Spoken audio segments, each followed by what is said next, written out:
Hello and welcome to The Sharpening. I am your host, Josh Peck. Wow, do we have a show for you tonight? I've always had an interest in cryptozoology, and I haven't really had a whole lot of opportunity to talk about it much on the show. But I'm glad that we're going to have that opportunity tonight. When it comes to cryptozoology and things like that, Bigfoot is at the top of that list, and it's something I've always been interested in. I've been wanting to do a show like this for quite some time, so I'm really excited that we finally get to. Our guest tonight is Sara Brown. Sara is an avid Bigfoot researcher. She's been researching these things firsthand and has even brought a large amount of evidence to the show. Sara's a Christian. She has a very interesting biblical perspective that may help shed some light on the Bigfoot mystery. Well, personally, I can't wait to get the show started. So she'll go through the rest of her her accolades and things. So without further ado, I'd love to welcome Sara Brown to the show. Sara, how are you doing? Good. Thank you for having me.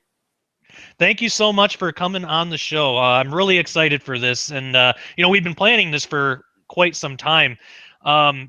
Maybe a month or so, maybe more, but never before has a guest actually put so much work into an episode of The Sharpening, except for maybe Mark Flynn, because he put a lot of work into the series that we did a ways back, and I always appreciate that. So for the audience, prior to the show, Sara emailed me an entire list of talking topics, including all her audio files, video files, pictures, everything else. So we're just going to go through Sara's list here and discuss each topic.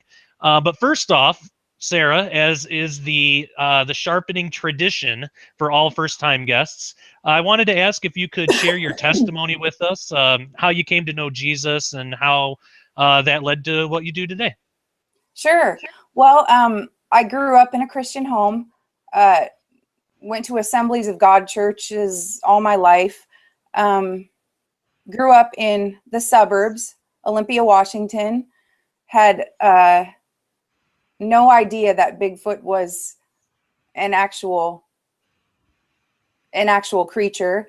I do remember when I was in my early teens, my mom is the most intelligent person I know. She's just, she knows something about everything.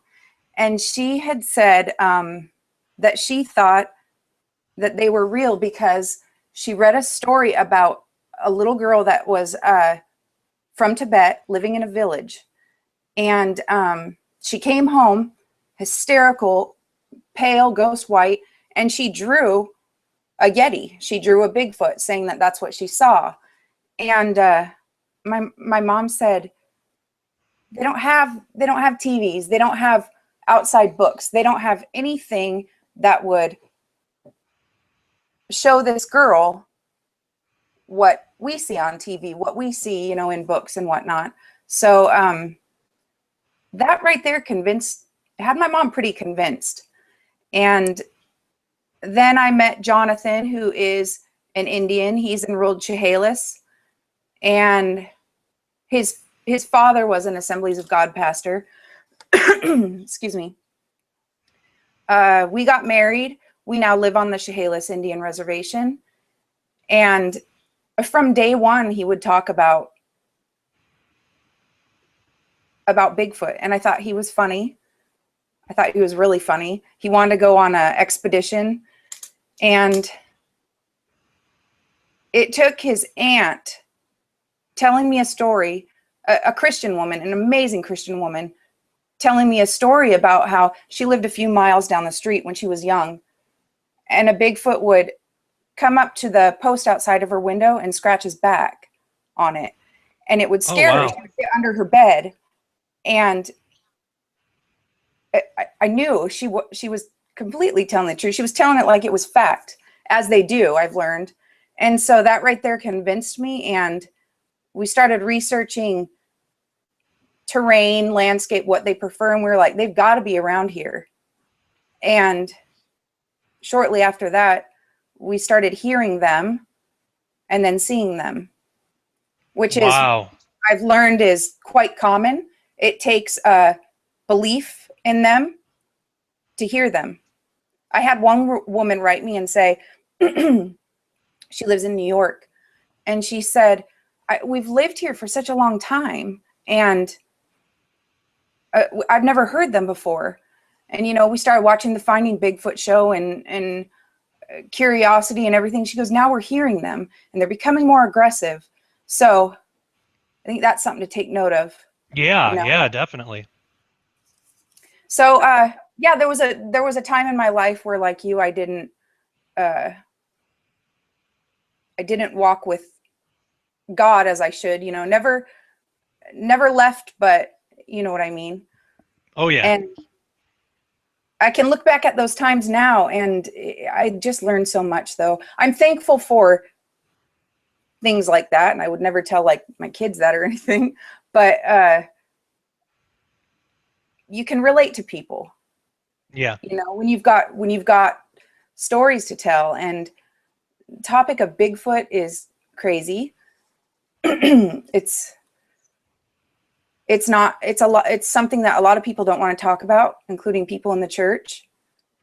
And it's just been within the last 2 months that I've realized what they were, that they weren't just a flesh and blood creature, you know? So people don't want to talk about it, and that's fine. You know, I don't expect anyone to believe it, but to those people that do want an explanation or have had an encounter and want an explanation, I think there's somewhat of one. You know, if we look at ancient texts and Enoch, you know, things like that. Yeah, yeah. Got some good some good explanations, you know, I'm sure.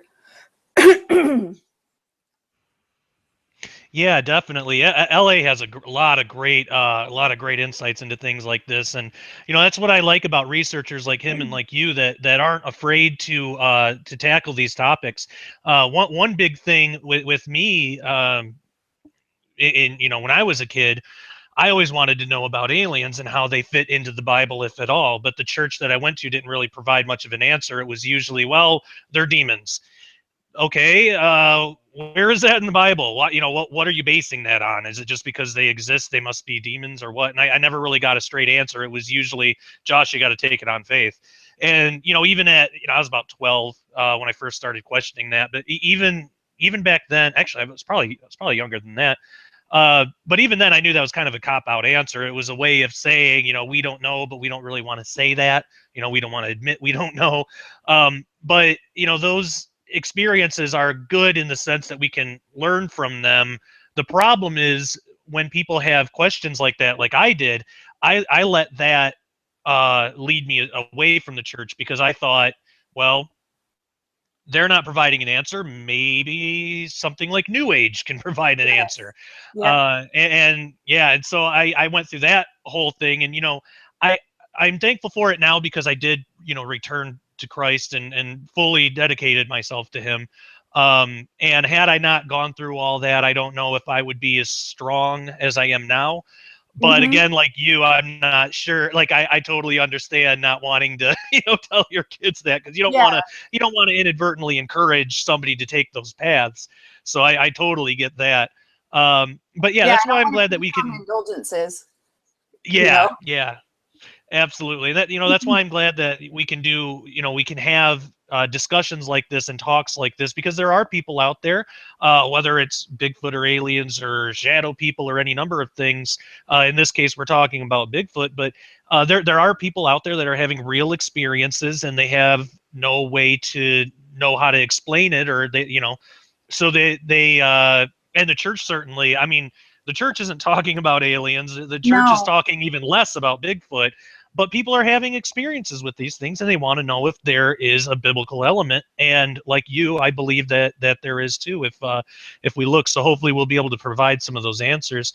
The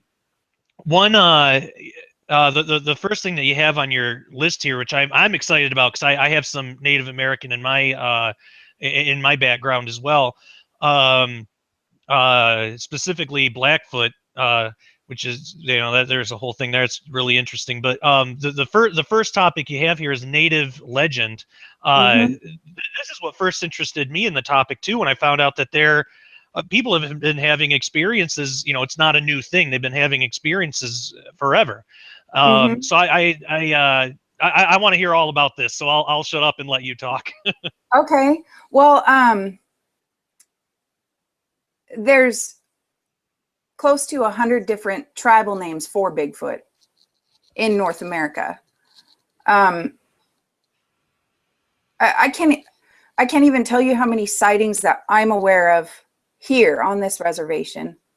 John has family enrolled Quinault, Sklallam, Puyallup, lots of areas that cover Washington. And there are so many firsthand stories that I've heard, and different, like there's even people within the tribe that believe them to be completely different. Mm-hmm. Like there's one man who he grew up on the river. He fishes for the tribe. He has been around this particular group that lives behind our house. He has been around them since he was a young child. He thinks that they're an ancient human, where another guy, one of his really good friends, believes that they are a spirit of past Indians, something along those lines. I'm not quite clear on his take on it, but there's so many different things. The Muckleshoot tribe say that they walk between worlds. Oh, wow. The Spokane Indians believe that they're the descendants of Cain. There's just so many different aspects, and even you get into a group of people who have the core, and they even have differences. I've learned a lot. I've learned the most, though, from whether I agree or not. Like my friend Fred, who is Navajo, he's one of my favorite Bigfoot researchers. We're each other's biggest fan, and we see things completely different, but we talk to each other in a respectful way, and we just have learned so much from each other. I did consider myself a Bigfoot researcher. I should probably say. I don't anymore, because you will seek me and find me when you seek me with all your heart, type of thing, Right. And I think a lot of people don't. There's so many believers that are involved in this, and they're hooked. They're sucked in.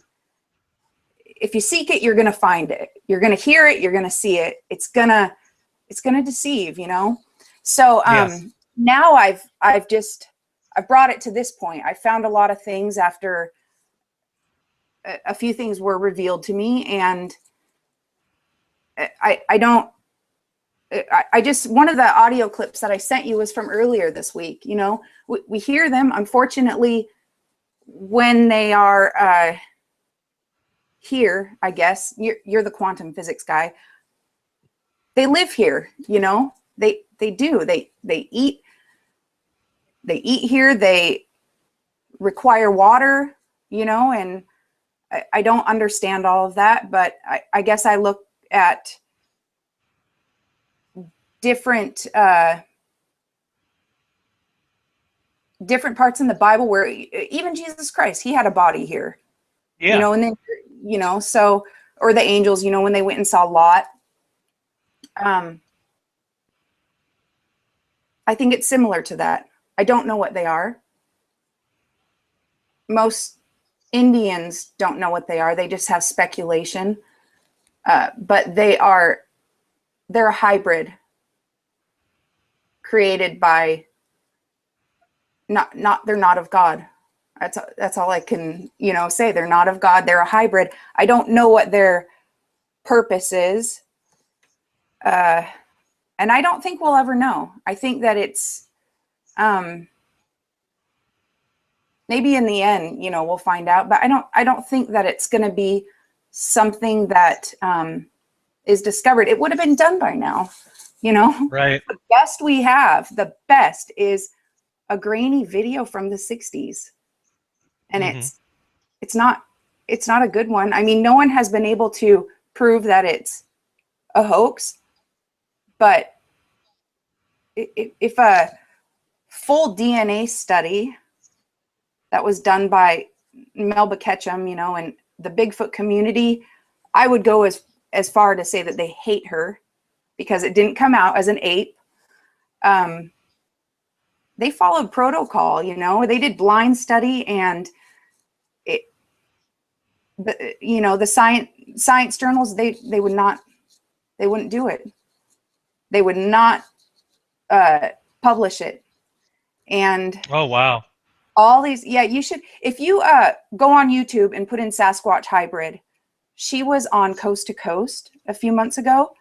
It's fantastic, absolutely fantastic. But they have 7 full genomes, genomes of them. What was her name again? Melba Ketchum. Okay.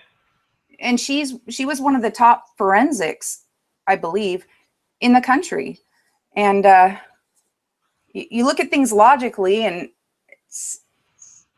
this woman's not going to come out and say this Bigfoot is this and stake her career on it if she knew that she didn't do accurate testing, you know. And it wasn't her that tested.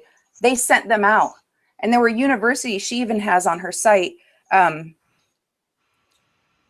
universities that did them, and they would email her. And one said something like, what do you have here? You found a new species. What is this? And she said, it's Sasquatch. And they said, you cannot use our results. Oh, wow. Yeah. And this was ongoing. She had finally, I think it's called De Novo or something. This scientific journal agreed to do peer review after years, and they wanted to publish it. And then the owner of the magazine said, no, you will not publish that. So she bought the magazine in order to have it published. You know, I mean, this is that's awesome. Millions of dollars for this study, you know. Wow. And the Bigfoot community just has ripped her apart. And I think one of the biggest mistakes that she made, to them, not to me, was saying that the mitochondrial DNA, I'm not going to pretend to know this stuff, but this little part I do get, and you'll get it too. The mitochondrial DNA is 100% human on the mother's side. 100%.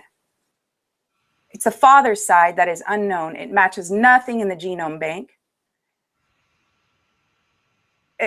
I guess it has markings in the blood. I don't know what that means. Sharon Gilbert, whom you recommended, is going to look at it. But she called it angelic. Wow. Yeah. So I think that kind of bitter, you know, because the Bigfoot community is anti-Nephilim theory, and because it makes the most sense. So right. It's just anything that takes God out of the picture is mainstream, but unfortunately it's all there. It makes the most sense. You know, you want answers for these giant skeletons. Well, I can show you where those answers are. You can't find it in anything else that is as accurately lined up as the word. And I think it's awesome. I don't think Sasquatch is, a lot of people think that they're the fallen ones. I don't think that.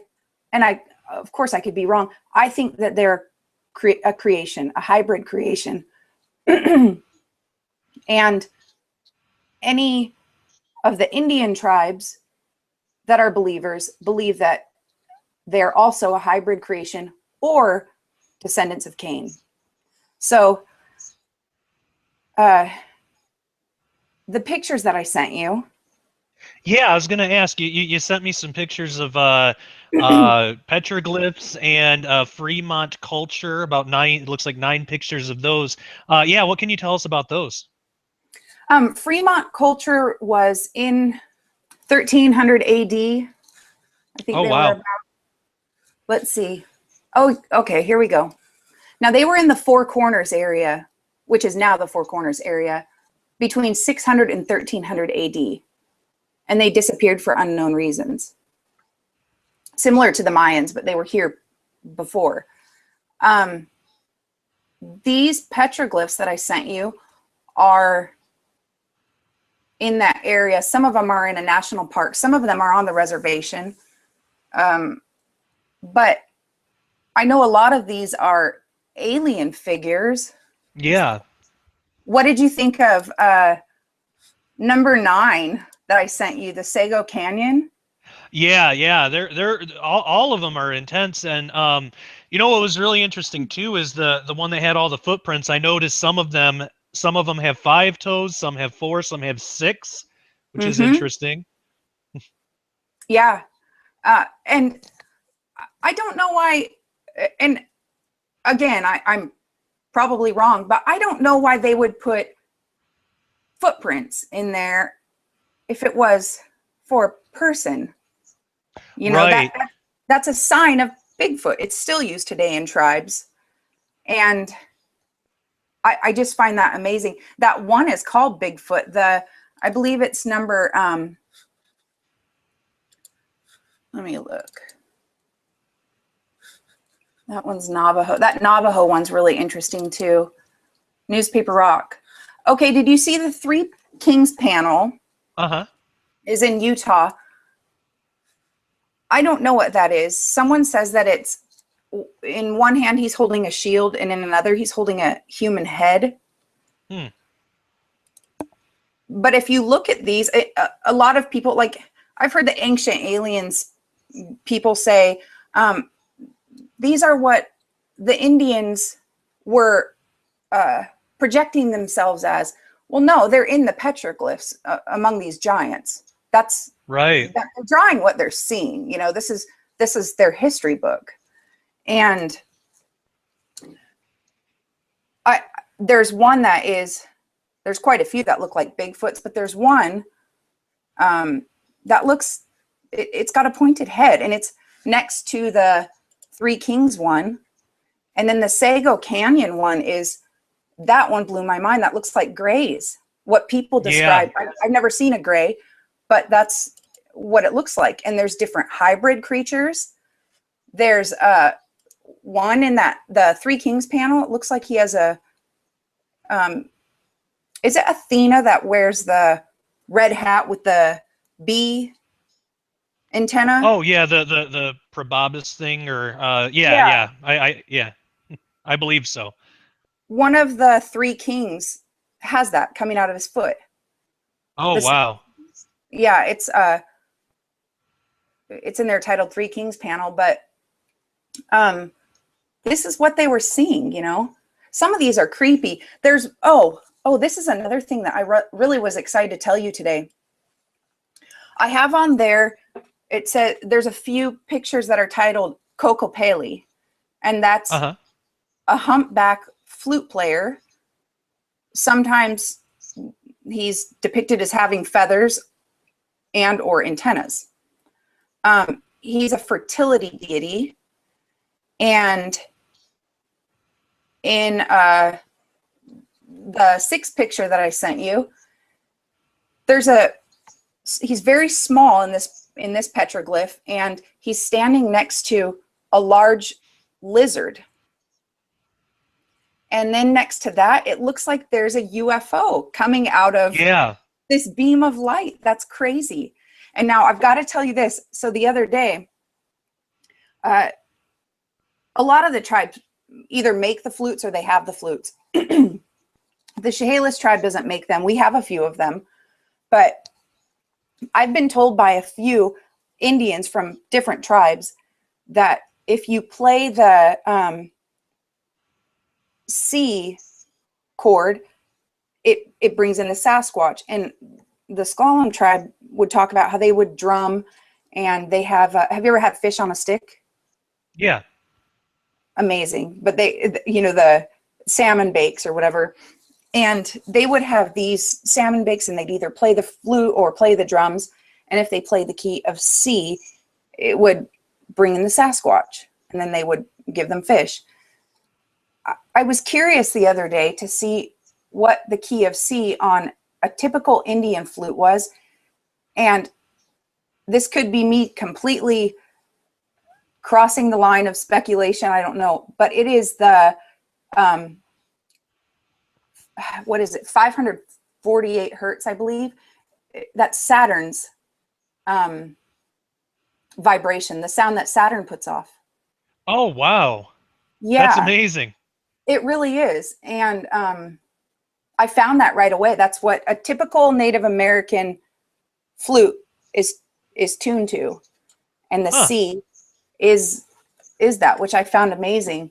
And you can listen to it on YouTube. You can listen to the Saturn thing. But I found that really amazing when I saw this Kokopelli guy next to a UFO that looks like it's coming down from a beam of light. And then there's another one where he's standing there, and there's a bunch of entities, and it looks like they're standing in like a electrical type line, and he's blowing the flute, you know, like they're coming through. So might not have anything to do with it, but I found that pretty significant. It's got to be something, you know. Something Yeah, absolutely. Deity in that flute. So yeah, definitely. And you know, I mean, that's kind of what drives this whole show is speculation anyway. So we're all about that here. That's totally fine. Most of what I do is based on. I was actually I was talking to my wife, and we were kind of joking around, and I said, you know, I think in all my books, the word I use more often than any other word is speculation or speculative or some form of it, because I'm always saying in my books, now this is just speculation. Don't take this for God's honest truth. And so I do a lot of that. But yeah, that's what I love about shows like this is we're in an environment where we're totally free to do that. And especially with a topic like this, you almost have to, because there's not a whole lot of real concrete stuff to go on. They're not, making themselves known to everybody. And even the people that they do, it's not always, consistent. So there's a lot of different theories to explore. But yeah, like you said before, the most convincing ones are the ones that have some sort of biblical backbone to them. And it's not just because we're Christians and we look for that kind of thing. It's an ancient record that has some explanation. And a point that I wanted to bring up too is in the book of Jasher. I should have looked up the exact verse. I think speculation, but it might be chapter 9. I can't remember for sure, but in the book of Jasher, it talks about the Tower of Babel and everything, and part of God's judgment on a third of the people that were building this tower. It says it's just this really ominous. It's just one line, and it says they became as elephants and apes. And I always thought that was really interesting. I did a show with. I did a show with a good friend of mine now. We became friends through the show. I did a show with a guy named Brenton Sawn. He had an encounter with a creature that's called a darrow that it has like an elephant's trunk. And, so we brought up we brought up that reference from Jasher. But I think it applies here too, because the other half of that is they became as elephants and apes. And there's a lot of cultures, especially in Hindu culture, they had gods, they had deities that were they were part. It's an H, Hanukkah or something. He's really weird looking, and I guess the story goes he was hit in the face or something and it scarred him. But I found a story last night. I meant to send it to you, but it was talking about, it was mythology, which you take with a grain of salt. But again, it's like the petroglyphs. They're seeing something. These stories are coming from somewhere. And it was talking about it was a, I'll send it to you, and if you'd like, you could share it on your blog. But it was a word similar to what does ancient aliens say? Anunnaki or whatever. Oh, right. You know? Yeah, the ancient Sumerian. Yeah, the Anunnaki. Yeah. Anunnaki, yeah. And it was almost exactly that word. And it was saying that there was a female and a male god who took the ape humanoids that were on Earth at the time and made them a slave race. Yeah. And I thought, wow, that's a lot of these UFO reports that involve Sasquatch. They say that Sasquatch is always, every single time doing the grunt work. Always. Right. And never once does he seem to be in charge. So, yeah, I just don't know. It's so confusing. I always bounce around ideas. And that's why I like speculating, is because I can't do anything with most of this stuff, you know, but I'll find it and it correlates with something that I've heard or something that I've seen. Maybe someone else can do something with it, you know? And like you're the physics guy. You figure it out. You figure out how Bigfoot travels. Oh, okay. I'll just figure out this thousands-year-old mystery for you. Yeah. I'm telling you though, I do. Oh, let me finish on the native legend though, and then Yeah, absolutely. Next, my friend Fred, who is the Navajo research that I mentioned earlier, he sent me those photos of the. It's a ceremony where they wear animal skins, and he says that those are sacred, only sacred, not just medicine men, but the sacred medicine men. And I should probably elaborate, because he always does. The Navajo, it's not a religion, it's a culture. And he's very serious about that. You know, it's not a religion. They don't believe in, he talks about these things as deities, but not gods, you know? But he says that I think he said there's 8 sacred medicine men right now. And he says that when they do those ceremonies, he was talking about the sacred mountains that they have. And it's always at the first winter, the beginning of winter. And they are able to travel as an interdimensional being, as Sasquatch does. Right. Now, last week we had family from the Colville Reservation come. The Colville Reservation has tons of history, more than any tribe that I'm aware of in Washington State. And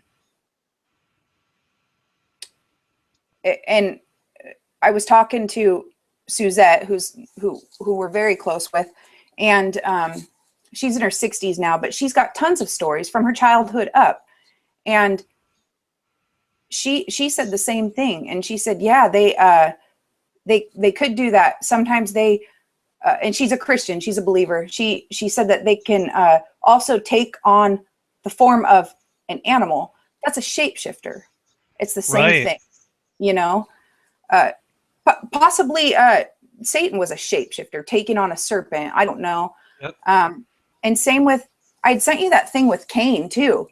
I wonder about Cain. I don't get it. The Bible's very clear that he's very odd. I can't be convinced of anything really, just because the Bible's very unclear about a lot of things for a reason too, you know, but it's good to speculate both sides, to, if it doesn't go against scripture, of course, to guard your heart, to be ready, you know. But in Jasher, Tubal Canaan and Lamech were out in the field, and it said Lamech was growing very old and could barely see. Cain was, and it uses the word advancing on them. Tubal Cain, who was young, told Lamech to draw his bow and shoot him, because they thought he was an animal. And it said when they got up to Cain, or it said when they went to look at the animal they'd shot, they got up to him and they realized that it was Cain. What was Cain? Was Cain into those things? Was he shape-shifting? I don't know, but that's something I'd never heard before. I was listening to the Book of Jasher just last week or 2 weeks ago, and I was shocked to hear that, completely shocked, because maybe it's the same rituals that are still going on today, you know? Yeah, that are yeah, absolutely. So, yeah. Yeah, very well could be. And you know, it's interesting too, because there's a lot of you know, in the Bible it talks a little bit about I mean, it's kind of buried in the Hebrew, but you know, there's at least hints at that, you know, that Nimrod did something to transform and to become Nephilim or something like that. And Jasher gets a little bit, or Jasher gets the book of Jasher gets a little bit more into that too, which is, you know, I've always found that stuff really interesting. But yeah, I mean, there you know, it says in the Bible that Satan can transform as an angel of light. Well, that's one thing. You know, who's not to say there he could probably look like anything he wants. You know, that's the thing about being, you know, having an extra dimensional nature, which I believe you know, angels and fallen angels, possibly demons. I believe that fallen angels and demons are different. But you know, I think that they all, at least fallen angels for sure, and angels and things, you know, they have an extra dimensionality to them. And you know, I've written a lot about that. But and I think that when, you know, this hybridization thing happened in Genesis 6 and, you know, Enoch and all that stuff, that some of those traits did get transferred over to the Nephilim. And, you know, we're not given a whole lot of information about the Nephilim, but we are, I mean, if we look into what is being told, there is a lot in there. Like, it seems like there were possibly different races, but different, there were different tribes of, you know, there were Zamzamim and Anakim and, you know, all these Eames. You know, there are a lot of different tribes. They may have had different physical attributes, and there's no reason to say that, you know, what we see as Sasquatch now couldn't have been one of those. I mean, they basically are giants. They're just hairier than what we might, you know, originally picture, but that's basically what they are. So I think that all that stuff is entirely plausible, especially with a lot of the reports that with the interdimensional stuff. That's what leads me to believe that there is definitely something more there. Something else that you had in your list, I think it's the next topic here that I wanted to get into. It's listed as a Bigfoot community and deception. And you had some really interesting thoughts on that too. I'd love to hear about that. Okay, that's a tricky one. There are so many people involved in Bigfooting, so many people. And if you're on the outside looking in, it just looks like a modge podge of crazy people, you know. So much pride, so much bitterness, and everyone's trying to outdo each other. And, you know, everyone's posting, they'll come, you know, hit Facebook and post a footprint, or they'll post an extremely grainy photo of the woods and it's a shadow from the tree, but they're insisting it's a Bigfoot, you know, or there really is a Bigfoot there, but it's just that bad of a picture. Like, it's never, ever going to do anything. Right. And I was there, you know, I was completely deceived by the whole thing. I thought my days of thinking that they were an ape was very short-lived when I heard them whisper. I don't even like thinking of that. I would rather see one than hear them whisper again. I heard the female whispering, and why would you whisper? Why would an ape whisper? You know, it's just, there's an intelligence there that is beyond ours, I think. And then there's an intelligence there that's below ours. I took a lot of heat one time for, I would be asked to be a guest on a lot of Bigfoot podcasts before I came out with, findings and saying, they're not what we think. And then, it's done from there. You hang yourself in the Bigfoot community. But I took a lot of heat one time for saying that they displayed a lot of autistic traits, and they do. And take that how I mean it. It's not meant to. Yeah. John's uncle, who lives on our property, is autistic, extremely intelligent when it comes to numbers. You can ask him the date of anything, and it's at the tip of his tongue. But socially, he's not. Socially, it's kind of like more like a child, and that's how I describe a lot of Bigfoot.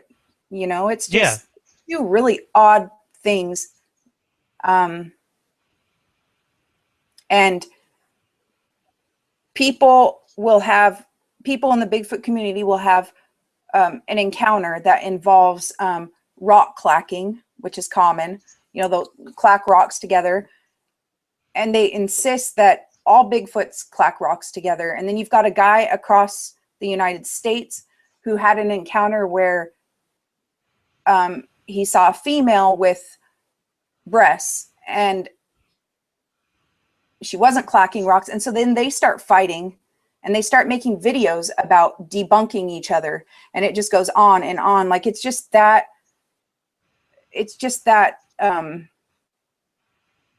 dysfunctional. Yeah. There are so many people that just sit behind their computers and they study it all day. They blog about it. They do videos. I'm an audio nerd. So I would take our audio files and I learned how to do spectrograph, which is you see it, instead of having to listen to it. But there are so many people that are now confined to their homes, to their computers. A lot of these blog guys that you hear, and they know everything. They are always chiming in on Facebook posts, correcting people. But you don't,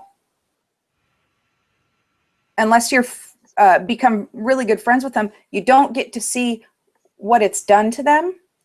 A lot of them suffer from severe anxiety. A lot of them have seen other things. Like we had a good friend that John was really close to, and he quit. He completely shunned us when we said that Bigfoot wasn't what we thought. But he and I hold no ill will towards these people. Like I care about them. I love these people, but I want them to stop. I want them to stop seeking this thing. But it's just so hard. It's so complicated. But this person started seeing goblins and other demonic things, and every time very knowledgeable guy. But it's his way or no way, and I would go to him and say, hey, look, this happened. And he would give me an explanation like it was fact. And I would say, no, that's not how it happened, and he wouldn't talk to me for a while. But this is how it is. There aren't many people that agree. There's groups that are kill, no kill. There's groups that believe that they're completely 100% ape. And I'm not making fun of anyone when I say this, but that's kind of silly to me, because you're saying that a creature, and there are thousands of these creatures. A lot of Bigfoot researchers say there might only be 50 in the US. No, there's thousands of them. There are reports of them in every wooded area of the United States, except for Hawaii and Central Park, New York. There's thousands. I took part in a private census with this Bigfoot researcher last year, and he lives 45 minutes from me. And what he did is he contacted people from me all the way to him, a few groups of people that were having ongoing activity. And he wanted to see if it was the same group of Sasquatch or if we would have activity at the same time. There were 5 people that took part in it, and we would just document, things that we heard. He was able to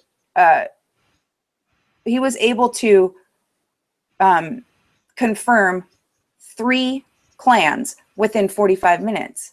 And I know there's another clan on the other side of the reservation. And this reservation is not very big. It's only 7 miles. And there's 5 in this group, 5 in his group. And I'm not sure about the other group of Sasquatch, but they come from a clan, that spreads out. And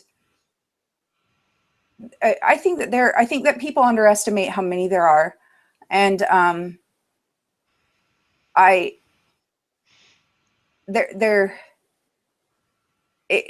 for people to say that they're strictly an ape, they're saying that these creatures, let's say there's just 100 of them in the United States. They're saying that those 100 apes are smarter than these thousands of people that are going out every weekend and searching. There are so many of these guys that you'll see on the documentaries, and bless them. I just love some of them, like that picture I sent you with Derek Randalls. I just adore the guy. And we had a few public spats, and that's not me. I don't do that. But he had a sighting like 30 years ago, and he's still doing it. Still doing it. He's backed off a lot, but that's so common. And I'm not making fun of anyone. I get it. I totally get it. But if I'm an outsider looking in objectively, that doesn't make sense. Like to you, don't you think that sounds odd? Like still week after week, just putting tons of money. Like a lot of these guys have the $6,000 thermal cameras, and every weekend going out.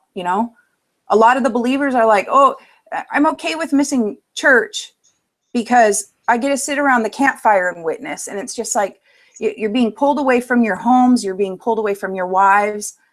For what? You're never going to get definitive proof. If DNA doesn't do it, you're never going to get it. It's not going to happen. It won't. And there's a guy named Justin Smeha who did shoot one. I don't know if you ever heard about that. Yeah. Part of the flesh from that, he's a pastor's son, by the way. Part of the flesh from that went into that DNA study. The Bigfoot community rips him apart too. Some people believe him. I obviously believe him. There was a piece of flesh that went into that study from that. But he's out there all the time trying to kill one again. And I don't know the story of what really happened. I don't know what caused him to shoot one and then not take it. Something happened. But it's deception. I mean, you can't underestimate the enemy either. He is smart. He is a smart guy, because you know what? I sound crazy. You sound crazy. We sound crazy talking about this stuff to people. Right. It's like, you want to hear the word, you want to hear about giants, you want to talk about quantum physics, like it's crazy. And it just, all these little pieces that fit into this huge, it is a great deception. It's brilliant. And I'm so thankful. I was very angry when I found out what they were, very angry. But I'm so thankful for it now. My friend Toby, who's a believer, Toby Johnson, he actually gave me this footprint from the London Trackway. I just love him. We're very close friends. You see that? Oh, wow. You see the splayed toes? Like if we didn't have shoes, a lot of the Bigfoot prints are like that. But after I found out what they were, I called him, and he knows that there's something not of God, because he was zapped, which we'll talk about. But he goes, I don't think that you should do that. I think you should pray about it because God allowed you to be here. And it was only for 3 years that I researched them, but we were dumped with a lot of evidence and a lot of information. And I remember at one point, this group went out to the Sierras and they posted something saying, we got to hear a howl first time in a year. And I was like, that's a Tuesday here, you know? Like, I didn't understand it. Now I get it. Like, we were completely sucked in. I would be at church thinking about, oh man, I can't wait to get home and edit some more Bigfoot audio. I want to get the next, good clip out there. It never was a competition for me. I liked helping other people. I taught a lot of people how to do audio, and I would correspond with a lot of people. But I would say for 95% of Bigfooters, it's a competition. And there are so many believers. I can't even begin to name them. And they're the ones that shunned us the hardest. A lot of them did. Oh, wow. Because would you want to admit that you're seeking something like that? And some of these guys, Right. that have been doing it for 20 years, they don't want it to be that. Well, I'm sorry, but it is, it is. I have a photo of one that was not there. I had one run up behind me, and when I turned around, it was gone. There are countless reports of this. And the other side of the Bigfoot community is the Woo. That's what everyone calls them. And everyone calls them names. They, say that they're delusional, that they're crazy. No, they're not. They're being deceived just like the ape group, but it's different. They speak telepathically with Sasquatch. They, that video that I sent you called the Woo. I found another thing. The first man in that little clip that I sent you, his name is Jack Lapsaritis, I think, but he has the nickname Kiwani or something. We're only seeing about 1% or less what's really going on all around us. This is a statement from mainstream science. So if that be the case, there's things that we don't understand that the Sasquatch people and ancient ones can do. And one of it is to work with what we would term invisible energy. Somehow, I don't know how, but they work with the grid system of the earth and its aura, which is electrical, electromagnetic actually. If we do not respond to this message, if normal everyday people or light workers are not successful in successfully communicating this to our rulers, what is the next step? The next step is extinction. When the Sasquatch came to me and started talking, and they started to trust me and started to share more information. Some people said, oh, if you're having all these ongoing experiences, what you need to do is ask them this, this, and this, and they would go on and on. I said, excuse me, I said, I don't sit down with them over coffee every morning and interrogate them. I said, they're in control. I'm not trying to prove anything, I'm sharing the information, and the 154 people that have had a telepathic communication with the Sasquatch people, and sometimes there was dematerializations and so forth, and ETs or UFOs involved. And then he said the hairless giants came much later and were brought here later along with your people. Now you may say, what's this giant thing about? They also were genetically engineered, and they were 7, 8, 9, 10 feet tall, some of them 12 feet tall. And you look into that portal, you can see red sky, dark vegetation, and there's these two little, about 3 foot tall, hairy beings with glowing red eyes guarding the portal. Well, that night, I'm sleeping, and you've heard of mind speak, right? Well, They enter my dream. The adolescent male says, it's okay, that's just a portal, and those are two guardians who are making sure you guys don't go into the portal. So they're scaring you away.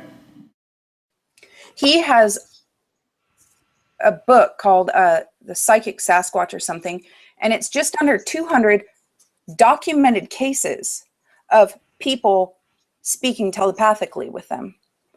Wow. A lot of the encounters involve UFOs, and this is just one man, what one man found. You know, there's countless, there's full tribes of people in their history, in their oral history, some written, that can say, we saw one drop out of a UFO, like full tribes. That should not be disregarded. It shouldn't be. Yeah. It doesn't, like the Book of Enoch, kind of, you know, it doesn't need to be definitive, but it should be considered a full tribe of people, you know. And this is what he says. He this is pretty much the most common type of thing that you'll get from the woo groups, and I love a lot of those people. They're a little bit more supportive, most of them, than the ape group, and I'm still friends with a lot of them. And I don't make fun of anyone. I don't think it's funny. I don't think that it's crazy at all. It kind of gets me fired up, you know. I want Right. them. It's just difficult. But this is what Kiwani Lapsaritis says.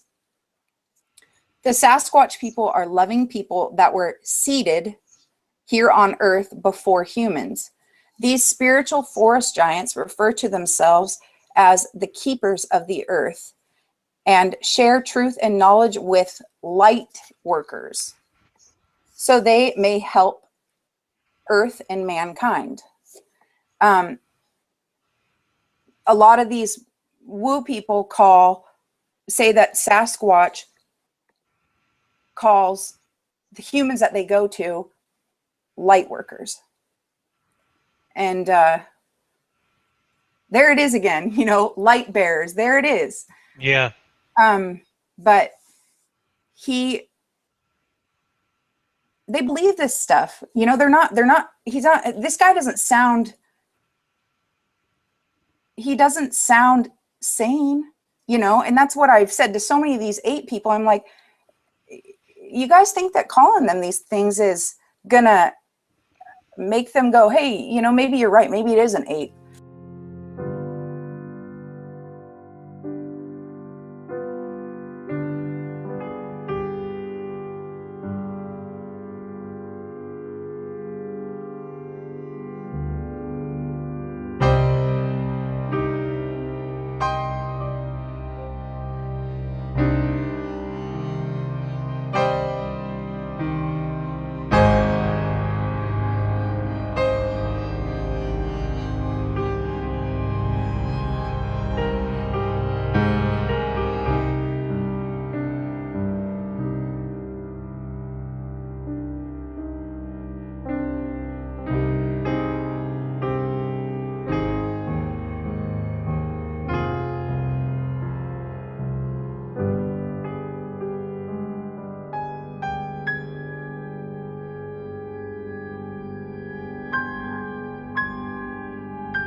They're being deceived, and this thing gets them as best as it knows how. You know, I think that they observe you. A lot of the tribes call them watchers. Oh, wow. But there's a lot of times where I go outside and you can feel it watching you. And it's really tough, you know. It's tough to explain things to people, especially when you have maybe 1% of people that feel like I do, that Right. have gone, all right, this is, you know, it's something along these lines. It's not an ape. It might be a hybrid of sorts, but it's not an ape, and it's not. I had one woo researcher say I had to open my mind, and I would hear them speak telepathically, and I was like, no, no. The only go-between between me and God is the Holy Spirit. No, I will never open my mind to something like that. Never entertain something like that. And it just slowly gets them. And if you listen to any of them on interviews, they all feel very like they've been chosen, you Right. know, light workers. They feel like they're doing, like they're going to gain something from it, knowledge or whatever. One thing that all of them say, if you say, well, actually, I think Kawani says that in the video that I sent you too, but I've heard some of these researchers also say this. If you say, well, can you ask them this? Can you ask them that? Can you ask them why this? They all say, I don't ask the questions. And they kind of get defensive. I don't ask the questions. They're in control. I don't ask the questions. They'll go away if I start asking questions. It's very submissive. But yet if you say, well, why are you being submissive? You should be able to ask questions if they do. Then they get defensive from that end too. A lot of them, do you want to get into Zapped? Yeah, Zapped? yeah, absolutely. Yeah, well, I was going to point out real quick too before we get into that, that it's so interesting how much of this phenomenon parallels with the UFO phenomenon in that community. I'm not like an alien researcher or anything, but I'm more familiar with, that end. And so much of that resonates. They feel like they've been chosen, and they're kind of taught not to ask questions, and some of these that practice like the CE5 stuff, they open their minds to speak telepathically with them. And, for me, it makes sense because I think these all have a common source. Mm-hmm. I think they're all types of fallen angels or demons or, some sort of, cause I think in our culture, the term spiritual has just been totally misunderstood. In our modern culture, when people think the word spiritual, they think like a ghost or something ethereal or kind of wispy, and it's not that at all. Spiritual is really just extra dimensional. It's the same thing. I Mm-hmm. believe it's more. I believe it's more solid than we are. We're made up of 3 dimensions, 3 spatial dimensions. Spiritual things can be 4 or more. I think that there's more substance to it, and I think that's how they can travel, or they can disappear when they want. They just kind of step out of frame. Like an example I use for people that may have read my book is the example of Flatland, which is a book that was a novella written in the 1800s, the late 1800s. But it explores how a 3-dimensional entity like us would explain ourselves or have some kind of encounter with a 2-dimensional being.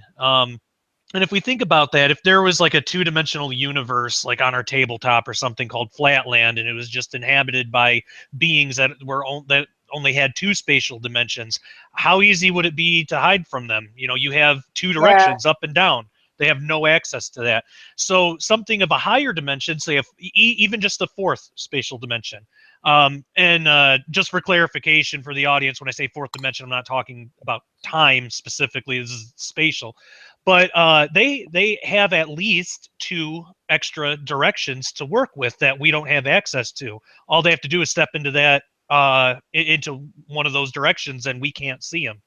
And it's funny because a lot of people report that with Bigfoot sightings, like you were talking about, and also with the UFO phenomenon. A lot of people have filmed UFOs that do that sort of thing. So those parallels are really interesting. I just wanted to bring that out. But yeah, what is the zapped or sleep paralysis? Talk about that. I want to add this though. Yeah, absolutely. The UFO community and the Bigfoot community can't stand each other either. Isn't that strange? It's so weird. Have you ever heard of David Paulides? The name sounds familiar. He writes the 411 missing 411 books, and Oh, okay. he gets talked about all the time in the Bigfoot community, but he's got the data to back up his. See, social media has made it so easy to go, you're wrong, without any backing.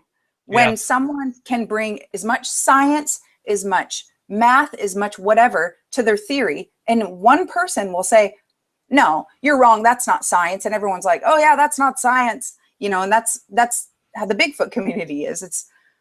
It's weird. That's how YouTube is too, you know. Oh, but, yeah, don't even get me started on YouTube. Oh man, it's terrible. You're gonna get some crazy comments from Bigfooters, you know. Oh, I actually, and I probably should explain. I guess this is a good time I need to explain this, because some of my, and I love my subscribers, I do. Some of them have asked why I disabled the comments on all my videos, because I have no comments. I don't even really read the messages anymore, and it's not because of the majority. Like, the majority of people that comment to me are, you know, good and nice and everything, but I do have kids that watch my show, and, you know, I mean, I want my kids to be comfortable if they want to watch, you know, one of my episodes or something. And some of the people that get on there, their comments are just awful, like stuff that I wouldn't even think to say to somebody. Yep. But YouTube offers so much anonymity. You know, it's not like Facebook, where Facebook, if you private messages somebody, you can private message them back. You know, YouTube, you don't even have to have a picture. And I mean, I guess with Facebook, you don't either. But, you know, there's not as much anonymity with Facebook as there is YouTube. YouTube, some people, and it's, in my case, it's a very few, you know, so I'm not at all like downing on my subscribers. I love my subscribers. And anybody watching this, if you haven't subscribed, go ahead and subscribe. But I love them all. And I don't even think it was really the subscribers doing it anyway. It was people that would just watch a video and they didn't like it for whatever reason. And so because of that, they wanted to cuss me out. Just like, you know, why is that inspiring that type of anger? You know, if you don't agree with the show, just don't watch it. Like, Yeah. But yeah, so yeah, so I don't allow comments. If people wanna cuss me out or something, they can email me personally and do it, and then I probably won't reply or you know. But that's just me. Anyway, so that's my YouTube thing. But go ahead. Totally ridiculous, though. You know, there's groups within Bigfooting that are skeptics. There's groups that don't believe, and they have created groups to tell people that have Bigfoot encounters what they really saw. Like, it's wow. Very weird. Very, very weird. There's one group in particular that everyone knows about, and the head guy is skeptical, but he tells everyone he is an intellect, and he uses all these fancy words just to intimidate people. And he'll say, no, your mind is thinking this many and seeing this many frames of pictures per second, and what you see is misconstrued, and it's a black bear, you know, stuff. And he'll just completely rip people apart, no matter how much they have, or even a theory, you know, well, what if this and this, and then he'll rip them apart. And their famous saying is, show me a video of a Bigfoot doing that, and then I'll believe it. It's like, okay, back to the 60s, you know, the Patterson-Gimlin film, that's the best we have. But I met him at a Sasquatch conference last year, and I didn't believe that it was him, because it was night and day. Very kind in person. Oh, wow. Very, very meek, and like fun to be around, cool to talk to. But then I get home and it's like, time to rip me apart again, you know? And it's just, it's sad. It's very sad. But they do. A lot of these people spend their days looking for the next Bigfoot video on YouTube, or looking for the next post on Facebook, because there's hundreds of groups. There's one even called the Sasquatch Illuminati, and those are elite, those are the elite Bigfooters. But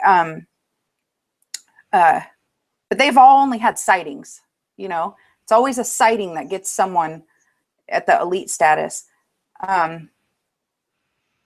these people, they spend their time behind the computer and do that. And that right there, I think, says a lot. And I don't know much about UFOs. I had my first sighting of one for the first time a few months ago. Oh, wow. I've known for a long time, of course they exist, you know, even way before Bigfoot. Of course they do, you know, way too many sightings of them, way too many government documents. Like that one's a duh to me. But I've heard that it's the same, that there's just constantly butting heads, constantly pride. And, you know, when it's all theory though. It's all, even mine, it's just theory. You know, this is what I've seen. This is what I've learned. It could be this, but with them, it's all definitive. And what David Paulides has done is he took all of his missing persons cases are very unique. They have to meet a certain criteria. It's not like a person disappears while camping. There's very odd things that it has to match. I don't really remember what they were, but it rules out a lot of missing people. A lot of them, like some of them, the parent will be right next to the kid and the parent will go like this and turn around and the child's gone. Wow. Like that. He took the missing persons map, which he's done over the years. A lot of them have clusters, like Grays Harbor here in Washington. There's a cluster of them. He took that and then put that with a Bigfoot sightings map. And, you know, you overlay them almost and it looks like the same map. Wow. You know, and this is,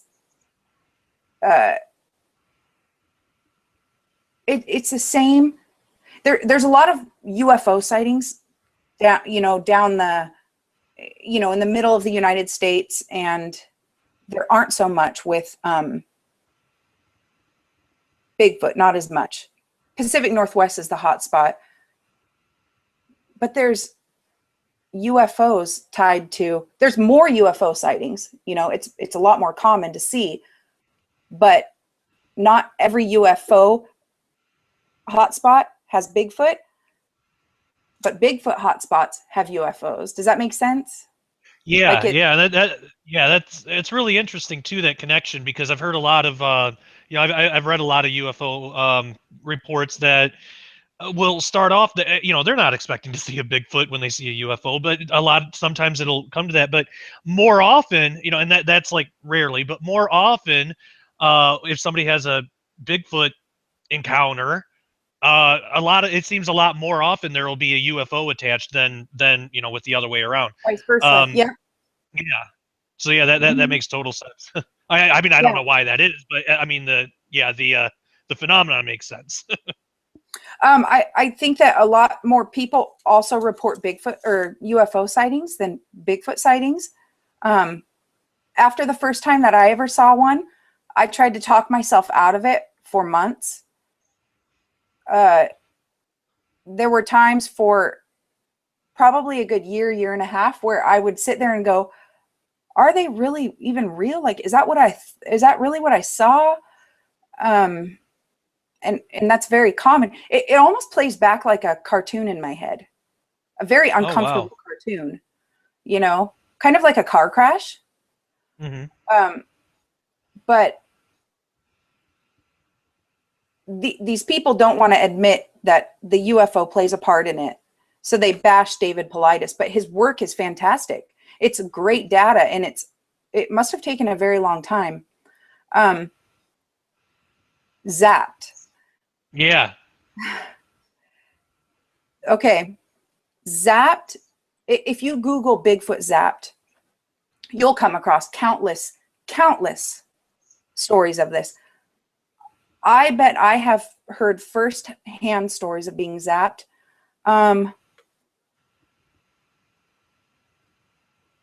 Maybe 200. maybe more. Oh, I'm wow. not sure. Some people, it happens often to them. Some people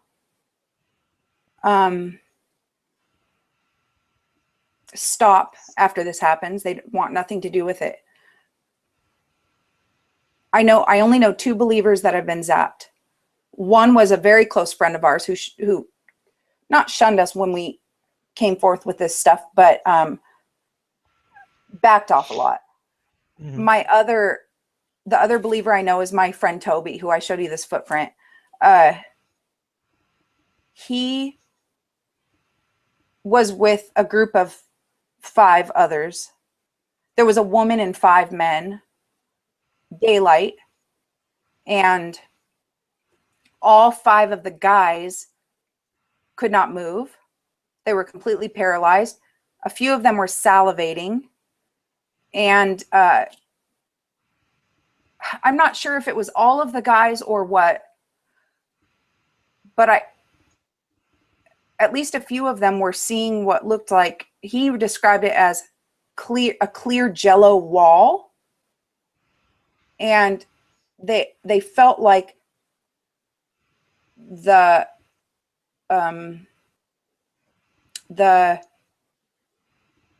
being, the malevolent being or whatever was around them, was telling them to disarm themselves and go into the jello wall.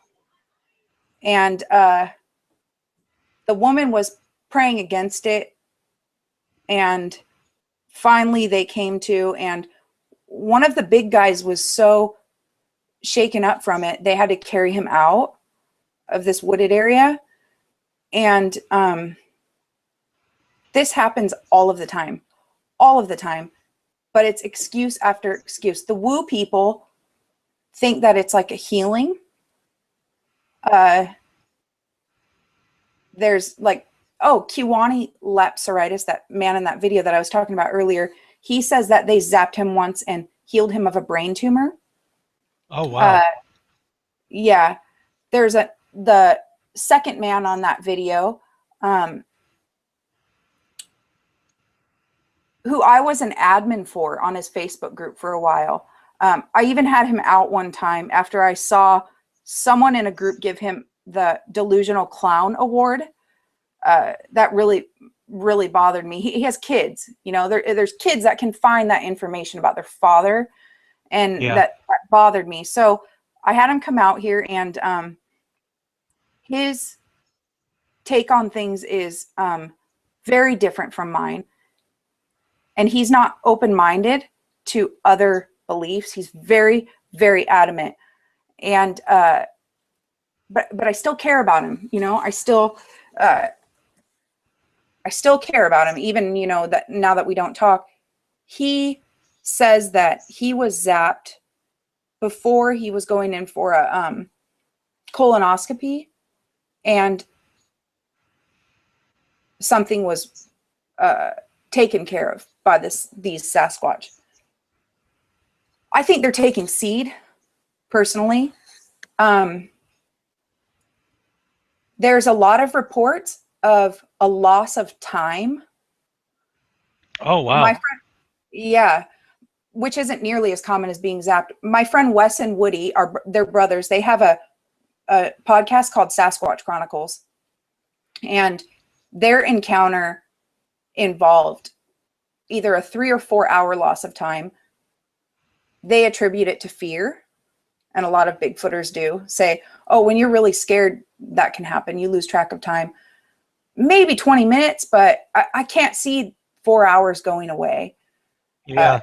They saw 3 of these Sasquatch, and Woody was driving, and he was so scared. They had their headlights on. He was so scared that he couldn't drive. And one of the Sasquatch, this is one of the creepiest encounters. One of them collapsed like an umbrella and then started crawling around on its fingers like this, on its knuckles. Ooh. Yeah. Gross. Yeah. But they experienced a significant loss of time. And I've heard that same with UFO abductions. A lot of people will just experience a loss of time. I don't know if they're being zapped. I haven't really looked into it, but It sounds similar. does it? Yeah. Yeah, a lot of they don't use the same terminology, but a lot of abduction reports have a really similar, almost exactly the same elements as that. Like they can't move. That's a big one. And a lot of people will try to say, well, it's sleep paralysis or something. But I used to suffer from sleep paralysis. Every great once in a while, it'll still happen. But I mean, it's like once or twice a year. But it used to be 3-4 times a week. I know what sleep paralysis is, and it's not an alien abduction. I've never experienced that. But there are similar attributes to it. But when people, like skeptics will say, oh, alien abductees are just having sleep paralysis. That's all it is. But then those are the same people that'll say sleep paralysis is just strictly a medical thing and there's no spiritual component, which is absolutely ridiculous. There is a spiritual But they component to do it. acknowledge it now. Yeah, Science a lot of acknowledge the malevolent being, but they think that it's caused by your brain misfiring when waking up. Yeah. Yeah. They claim that it's a chemical that, and it's like a fear-induced thing. But like, if somebody's in like the just strictly medical side of it, they're not going to say it's anything spiritual because they can't. They'll lose their medical license, or at least credibility. But having gone through it, I've never had, well, maybe once, but even that, I mean, it was so short. I think it just ended before. But I've never had a sleep paralysis encounter or whatever that wasn't spiritual to some point. Usually it's like the whisper you were talking about from the female Bigfoot. I've heard like demonic whispers that Oh, yeah, that's how and I it's describe it. creepy. Oh, big time. Yeah. Because you It can makes your feel it skin at the crawl. same time. You can feel the Yeah. presence of it. And that's what happens with these Bigfoot encounters of being zapped. Zapped, I believe, was coined by the Woo researchers. Oh, okay. Oh, I want to add this. Both believers that I know that have been zapped both admit that they were open to the idea. Yeah. Now, the other one, a lot of this will happen when they're in their tents bigfooting and they wake up and they can't move, tear going down their face or whatever, or they'll start salivating. Not our other friend, not Toby, he admits that it was something spiritual, of course. The other one believes that it's scientific and that Bigfoot has an extra sac in his lungs or something, and he's able to project infrasound, which paralyzes his targets. There's a lot of things wrong with that. The military did some studies with infrasound as a weapon.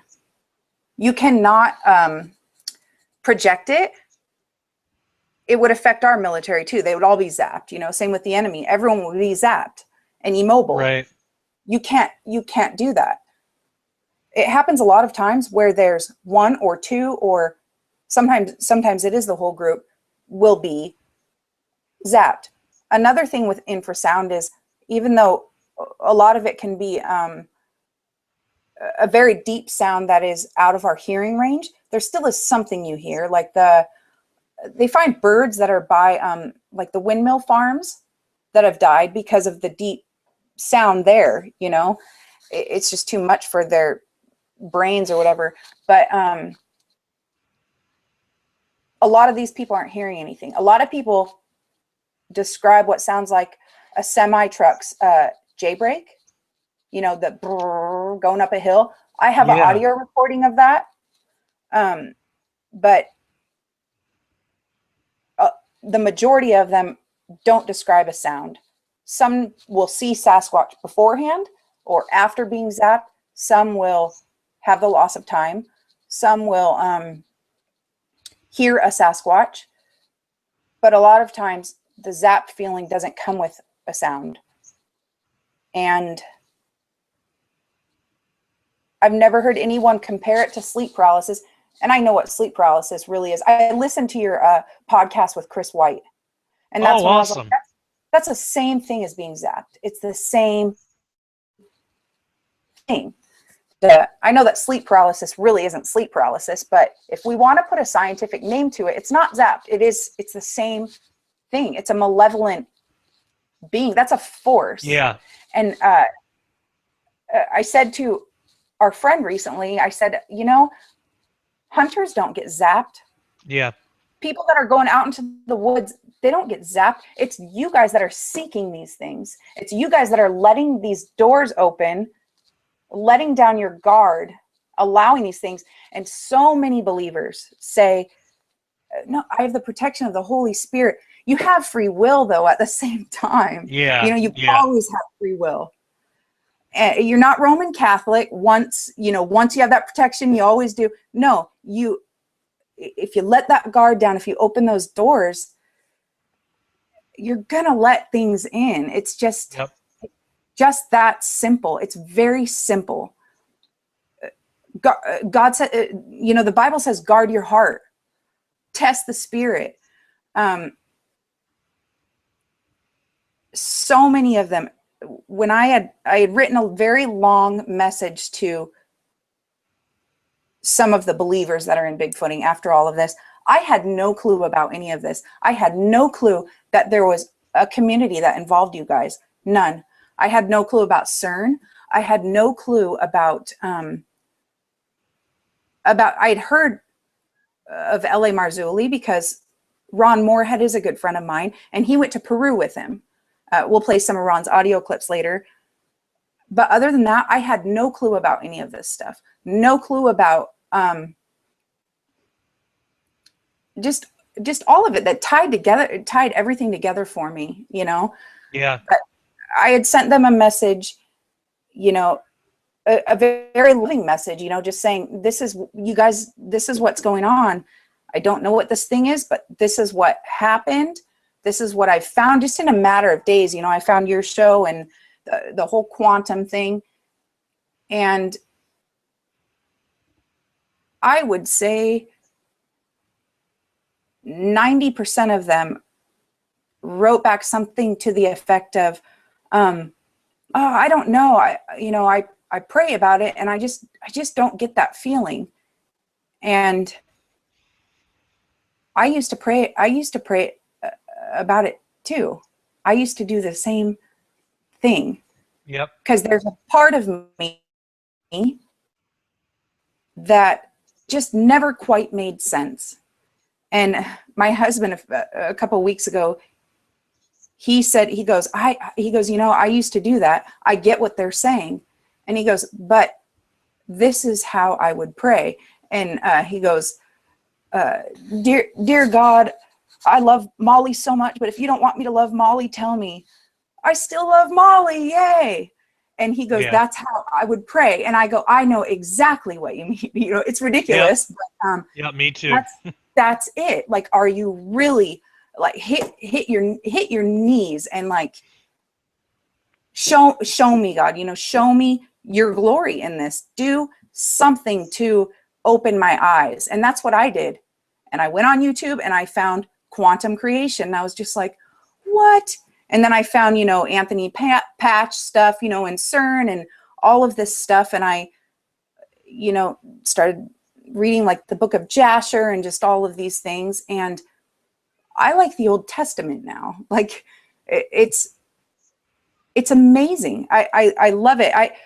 I usually go through the audio Bible once every 10 months.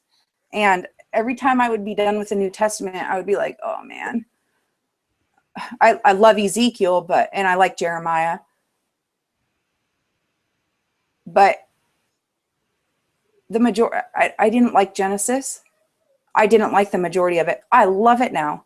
I love it. And every spiritual, like you said earlier, has a completely different meaning to me now. Completely different. I get the surroundings.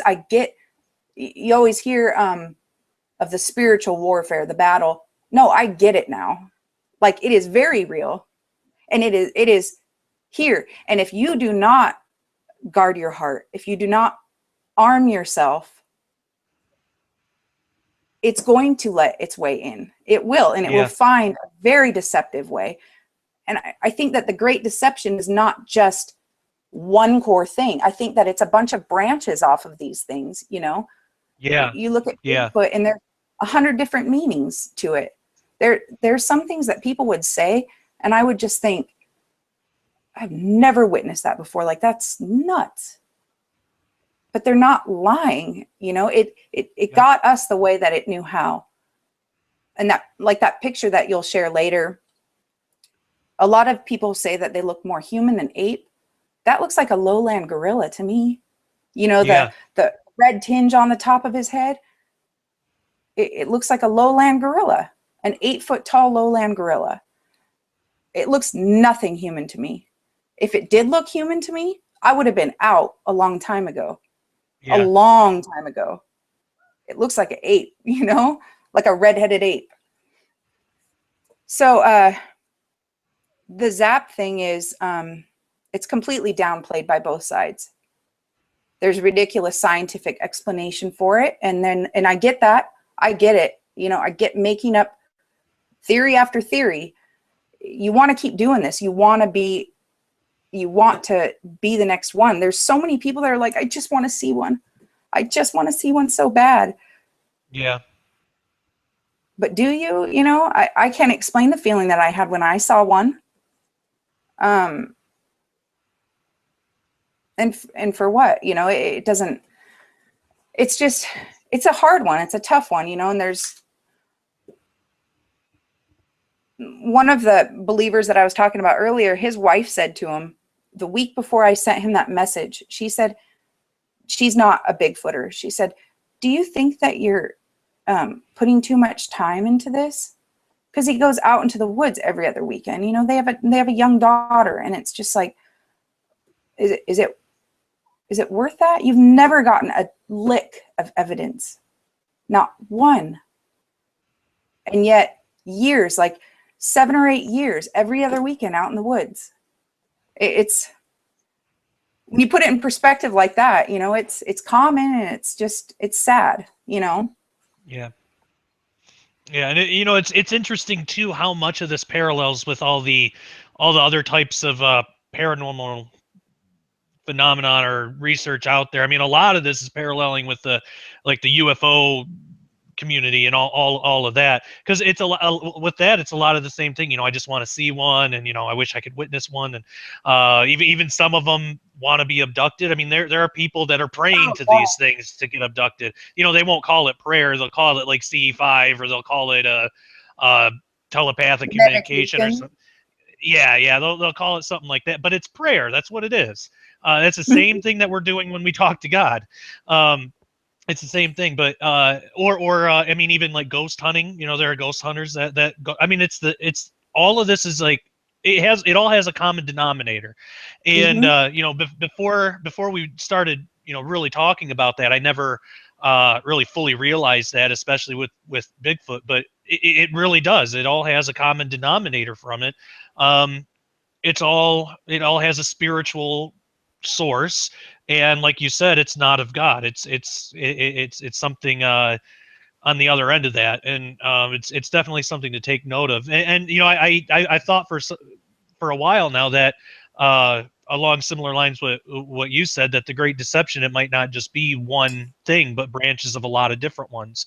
And you know, I think that part of it, and this is just speculation again, you know, on my part, but I think part of it is the enemy is trying to find out how best to deceive us, which things work best for what people, and you know, because it's a personal thing too. Like there are a lot of common things with alien abductions or with like ghost sightings, and I'm sure with Bigfoot sightings too, but there's nothing that's like all across the board exactly the same. It depends on the person. It's a personal encounter. And when you think about it, that's God's relationship with us is personal by nature.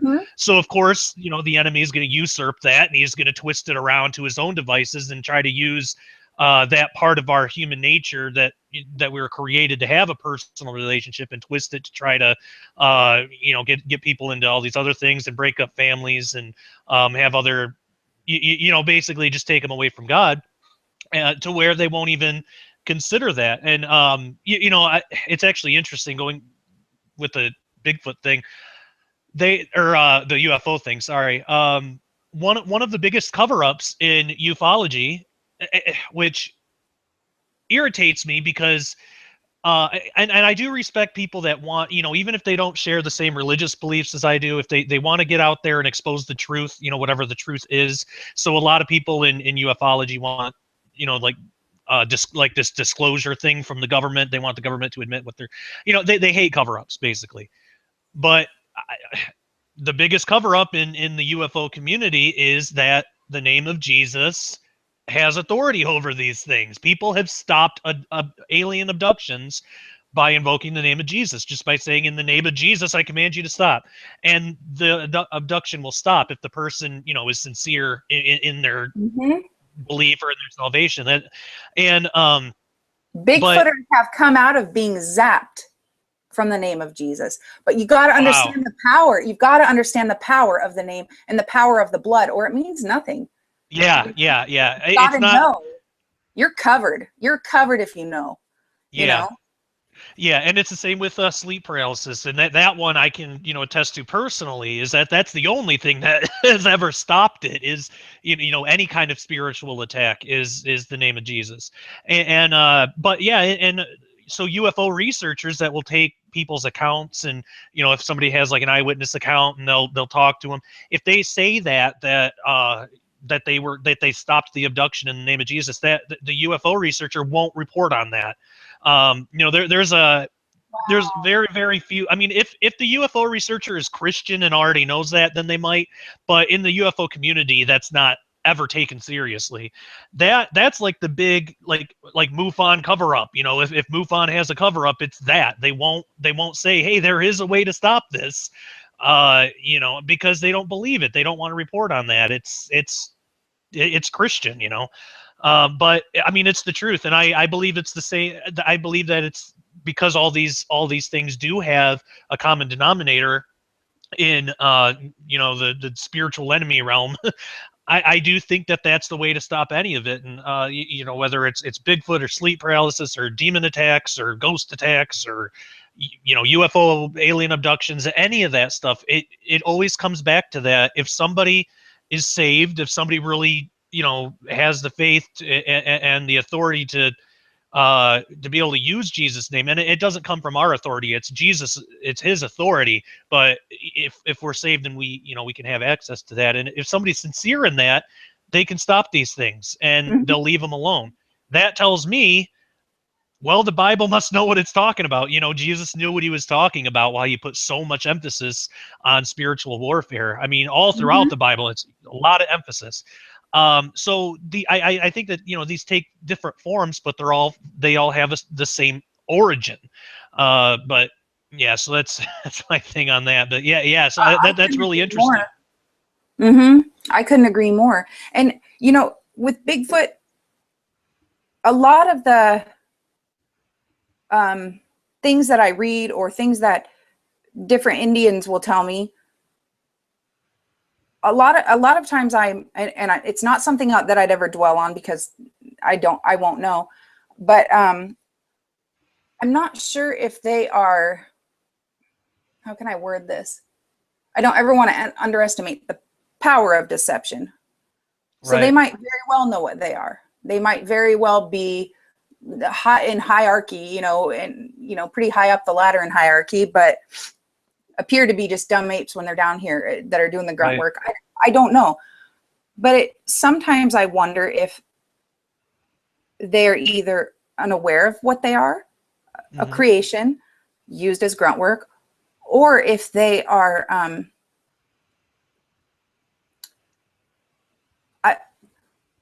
after some stories that some people have told me, and after a few things that I personally saw in the last month, I think that there's things that can't be here unless they have a lot of electricity, a lot of energy, a lot. And I think that those are demons. I agree with you. I think that the fallen angels and demons are different. Yeah. But these demonic creatures that people see, you point a light at them and they're gone. Not with Bigfoot. There's been a lot of times where we can see Bigfoot's eyes, but there's no mass. There's no body. Lots of reports like that. That one in the thermal video, the thermal picture that I sent you, the 48-inch chest, you know, and you could kind of see the sagittal crest, you know, he's standing on the ridge, that thermal video where it's all white. Mm-hmm. The guys couldn't see him with their flashlight. And for the longest time, it was just kind of like, yeah, we couldn't see him. It was weird. But why? Why could you see his body heat? And they are in physical form. They do take physical form. They do require food. But sometimes I wonder if they are kind of controlled or manipulated by something else. I really don't know. There's a story from the 70s where two young boys, I want to say it was Ohio, I'm not sure, they were taken on a UFO by a Sasquatch. Sasquatch grabbed them from the woods, took them on a UFO, and they saw these gray creatures sit the UFO down in a chair and attach some type of box to his head. And that was all the boys remembered. That I have no clue. But there's a lot of stories where people that have a situation like ours, where they're very close to the group's core area, because they're very territorial. Like if we go somewhere, they get very mad. Someone that's close to an area like that can tell you that they almost respect our boundaries if we respect theirs. Like that video that I sent you with the banging, and then we woke up and the chair was thrown and then my path was blocked.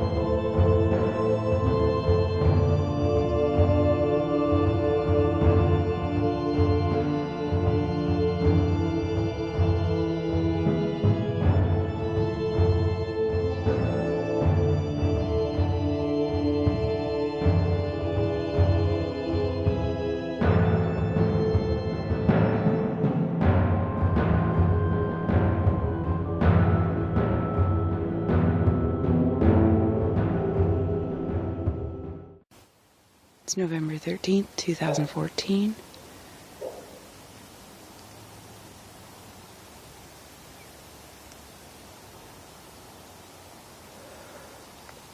In order for us to get over there, we have to cross this log right now because of the rain. This creek is filled up.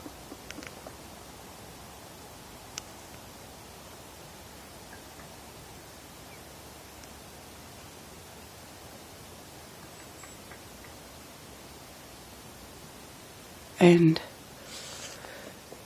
this was not here on Tuesday.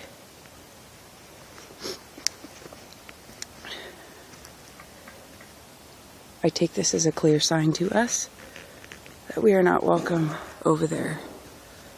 This tree has been broken off from up there. Look at that gorgeous healthy wood. It's been busted into multiple pieces. There's a large piece under there. It goes under the log.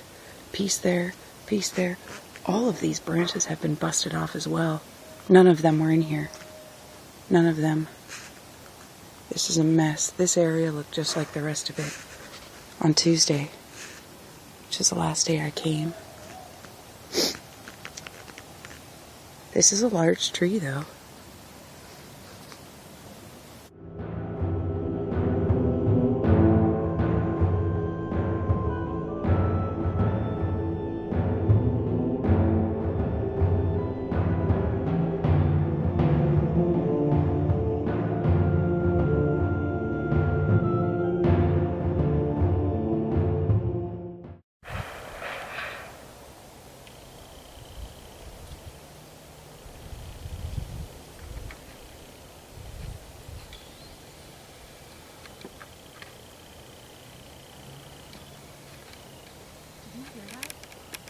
Yeah, Were they just throwing one of those big metal pieces? I don't know. But that could be deception. It could just be that, because sometimes, you know, I'm completely on the other side now. But when I was coming to a realization, I would sometimes find myself going, I don't know, you know, maybe it is just that. Maybe it is, but you can't underestimate the power of this whole thing. It is very powerful, and it plays off you, you know. But I think that they might just be a creation used for something else. Stalin tried to breed humans with monkeys to create a super soldier. They might just be Right. something like that could later take on the spirit of something else, like maybe what Cain was doing, or the shamanism, you know, within these tribes. Maybe it's the same thing. Maybe it Yeah. is, you know, all these things that are being, you know, put in these places for the eventual indwelling of something else. I really don't know. Yeah, I don't know. Those are just some theories. Maybe someone can, you know, work with that, or they have, you know, similar situations where something they've felt the same way. I don't know. I think as a hybrid creature, though, they're able to live here. They still have Yeah. other abilities. Are they interdimensional? Yes, they are. Unfortunately, they are. And I know that for a fact. Does that make me woo? No, I want nothing to do with that research. I want everyone that's seeking these things to stop. But it's very dangerous, and it is inviting other things in, but they are interdimensional. Have you ever heard of NIDS, the National Institute for Discovery Science? No, I haven't. Okay, Bob Bigelow was like an oil tycoon, and he had put people at Skinwalker Ranch, which is close to the Navajo reservation. Same thing, they documented, they had resident scientists there, and they documented the same type of behaviors. Bigfoot coming in and out of these portals with these other creatures and things. And after a while, they stopped. They hung all these cameras up, the activity subsided, so they just stopped. And would share things from here to, you know, share things here and there, but they would never completely divulge all their information. But a few weeks ago, I saw when it's a really active night, people on reservations can tell you this. My friend Fred, him and I can compare notes all the time. Or if it's people that are close to a hot spot, more meaning the Sasquatch group's core area, you can walk outside and know that there's that they're around, that there's maybe other things around. John described it as a wall one time. He goes, I walked outside and I could feel this wall. One of these nights was also a night that I saw the red eyes, which is the only time I saw the red eyes. But a couple weeks ago, it was one of those nights, and I went outside and I could just feel it. And I looked up at the trees where it's a shorter grouping of trees, about level with the power lines. Mm-hmm. But it was in the field next to our house, adjacent to our house. And I could see this orange light. And I was just like, it kind of looks like a street light, but there's no street light there. That's the Chehalis River. What the heck is that?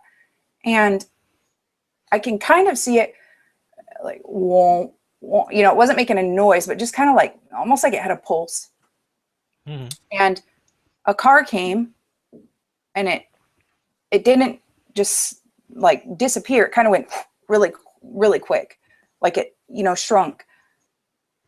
And then it came back again and I noticed it again. Car came, it stopped. And I was hearing some other disturbances across the street. So I was kind of looking around and I looked back and nothing was there. So I continued to look around. And when I looked back again, it was very large. It was growing. It was materializing, and it was trying to use electricity to form. I don't know if it was using the whatever the trees were giving off. I have no idea, but it was trying to, you know, do this and do this. And I prayed against it and it went away. And this, I'm finding that this is happening everywhere, all over the Navajo reservation. My friend Fred talked about it. So after I saw this, I had another friend verify something that that I can't talk about publicly. So I knew that it was some type of, I guess, portal, you know. And I started looking at the Skinwalker Ranch and I researched NIDS, and what they witnessed was these creatures can, you might understand this, I don't, it's Chinese to me. These creatures that are interdimensional can disappear. Yeah.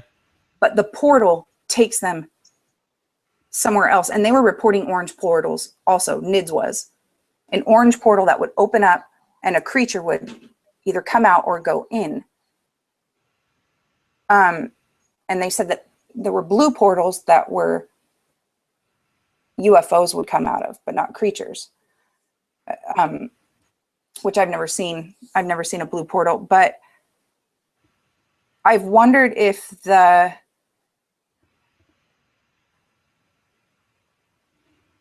it's just so hard to understand. The whole quantum thing is so difficult to understand.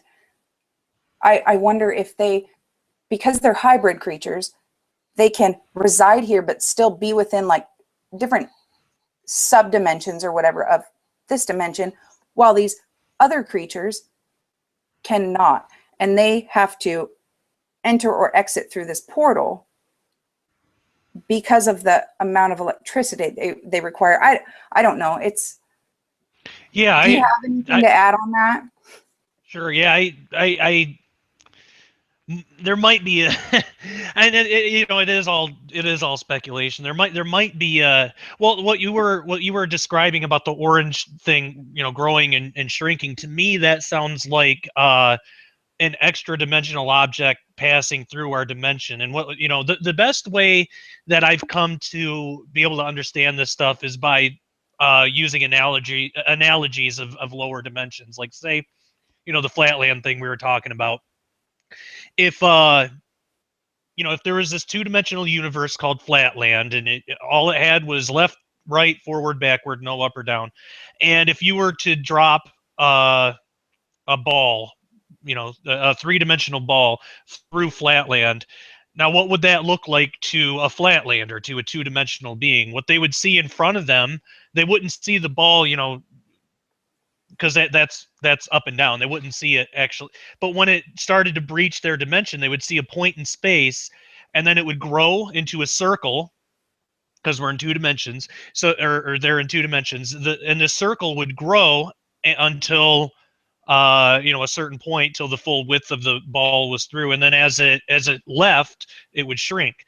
That's what the Flatlander would see. So if we think about that in terms of our 3 dimensions, if there was something like a hypersphere, which sounds a lot like what you were describing, if a hypersphere, which is a sphere of 4 spatial dimensions, or I mean, it could be more too, but if a sphere of 4 spatial dimensions passed through our 3 dimensions of space, what would that look like? It'd be the same thing, just with an extra dimension. So we would see a point in space, and it would grow to a ball.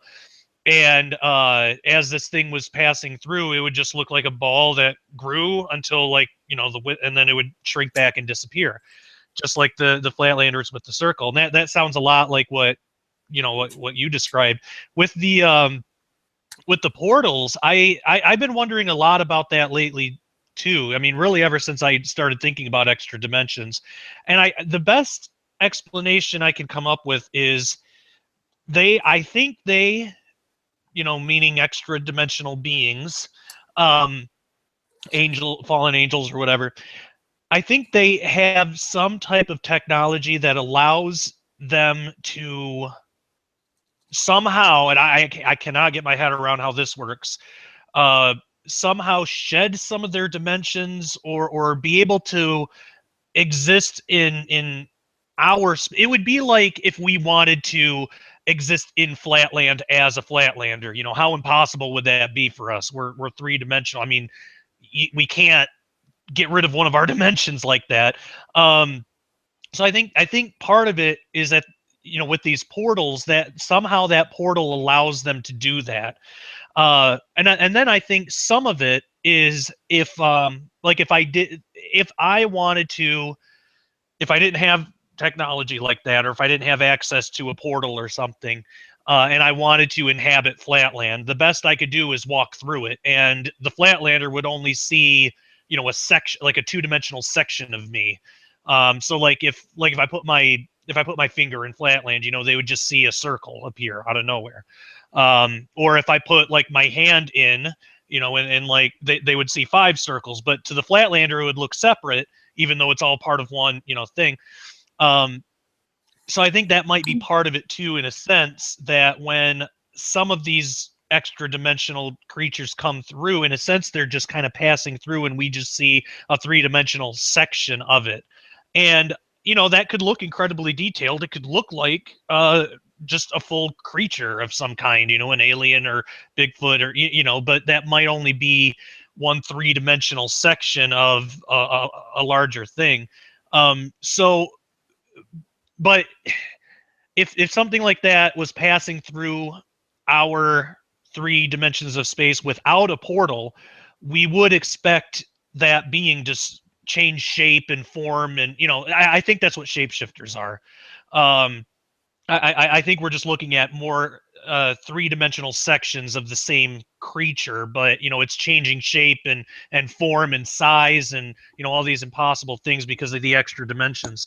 The ones that don't do that, like some of the aliens or some of the Bigfoot sightings, some of them do change shape and some of them don't. The ones that don't, it seems like those ones are the ones that need some sort of portal to come through. So I don't know that whatever the portal actually is, I believe it somehow allows them to actually inhabit our world as a 3-dimensional being, even though they may not start off that way. And there's different things too, because I mean there might be an actual biological sort of suit thing. Like some people think that that's what the Greys are. Like the Grey itself biologically is just an empty vessel, but then like a demon inhabits it or something. It's like a cloned biological suit, and that's why they don't have sex organs and things like that. So there's a lot of different, and they could all be right. I mean these all could just be different. Like we were talking about, different branches of the same thing. They could all be right in just different forms. So, but yeah, as far as what that could be, that would be that would probably be where my train of thought would go, just being into quantum physics and things. That's that's where my mind would go. So I guess that's probably the best I would have to offer there. But that I think it's, if not exactly that, I think it's something like that at least. I wonder if that theory makes me wonder if the hybrids are, if you look at all these ancient ruins or petroglyphs or whatever, you see these animal creatures as giants. Yeah. I wonder if these all these creations, there's sightings of the dog man, there's sightings of bat squatch, which is Yeah. Yeah. I've heard of that. just really weird. But Mothman, there's things like that. I wonder if those are for something to inhabit, and if you look at all these petroglyphs and stuff, they worshiped those deities. A lot of times they were gods that are supposed to return, and a lot of them are a type of bird or the ape, or the lizard man, something, the ant people. A lot of them are, and maybe that hybridization of God's creation, because I think that I know when God created the heavens and the earth, that was the separation. That was him putting a separation between us. I mean, once that veil is removed, we're going to see all these things. And I think that without God's creation, maybe they aren't able to inhabit, maybe they aren't able to be here unless that veil is removed, Yeah. And so all of these genetic creations, and these abductions that involve it seems to always be based off of the seed, the tainting of the seed, and Yeah. all these abductions, it revolves around sex. Some women are, the family that was here last week, the Colville tribe, she told me that there were a lot of stories that of women in the tribe disappearing and being brought to a Sasquatch cave and being impregnated. And once they got the baby, they would bring them back.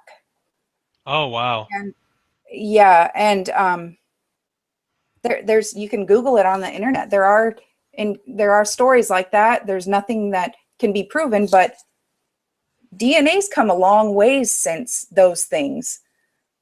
The enemy's smart. It's like you Yeah. can't really, those things, you don't hear those stories anymore. Well, there's all this testing and everything. So I don't know. I don't know why they would lie, but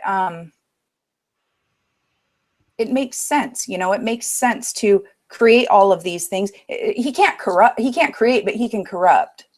Yeah. Absolutely. I've even wondered if how after Noah, because it seems like there was a lot of tampering with creation and hybridization around the times of Noah. And I've wondered if that's how the genes or the tainting, whatever got through that, got through on the ark through the animals maybe, and was able to, I have no idea. And I would never get into that debate because, again, I don't want to underestimate the power of the thing. And there's just no way of fully knowing. I think all of the things could very well be legit. But I looked, and there's a lot of people that are in areas like ours who would report seeing them by power boxes or standing under power lines because apparently it seeps down or something. There's a woman in Florida who has a group that steals satellite dishes, and I guess they have piles of them.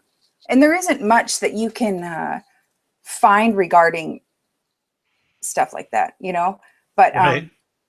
I did find that there's lots of reports of them in caves or rock quarries, and there's conductive minerals, like uranium and such. So I don't know. I'm sure that someone can do something with that.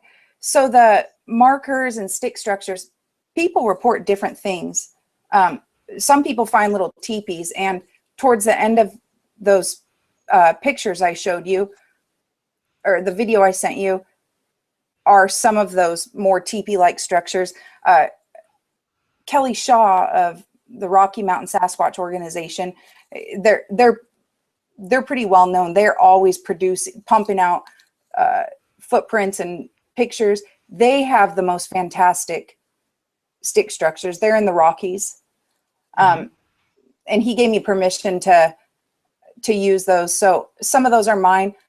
Some are from different reservations, and then the rest, there's a few that are Kelly's.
Most common are X's.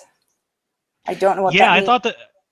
I thought that was really interesting, because there's definitely, I mean, somebody might try and say, "Oh, a storm came through and they just fell like that," but I mean, there's intelligence there. There's But there's a difference, though, and this Yeah. is how when I find those, they're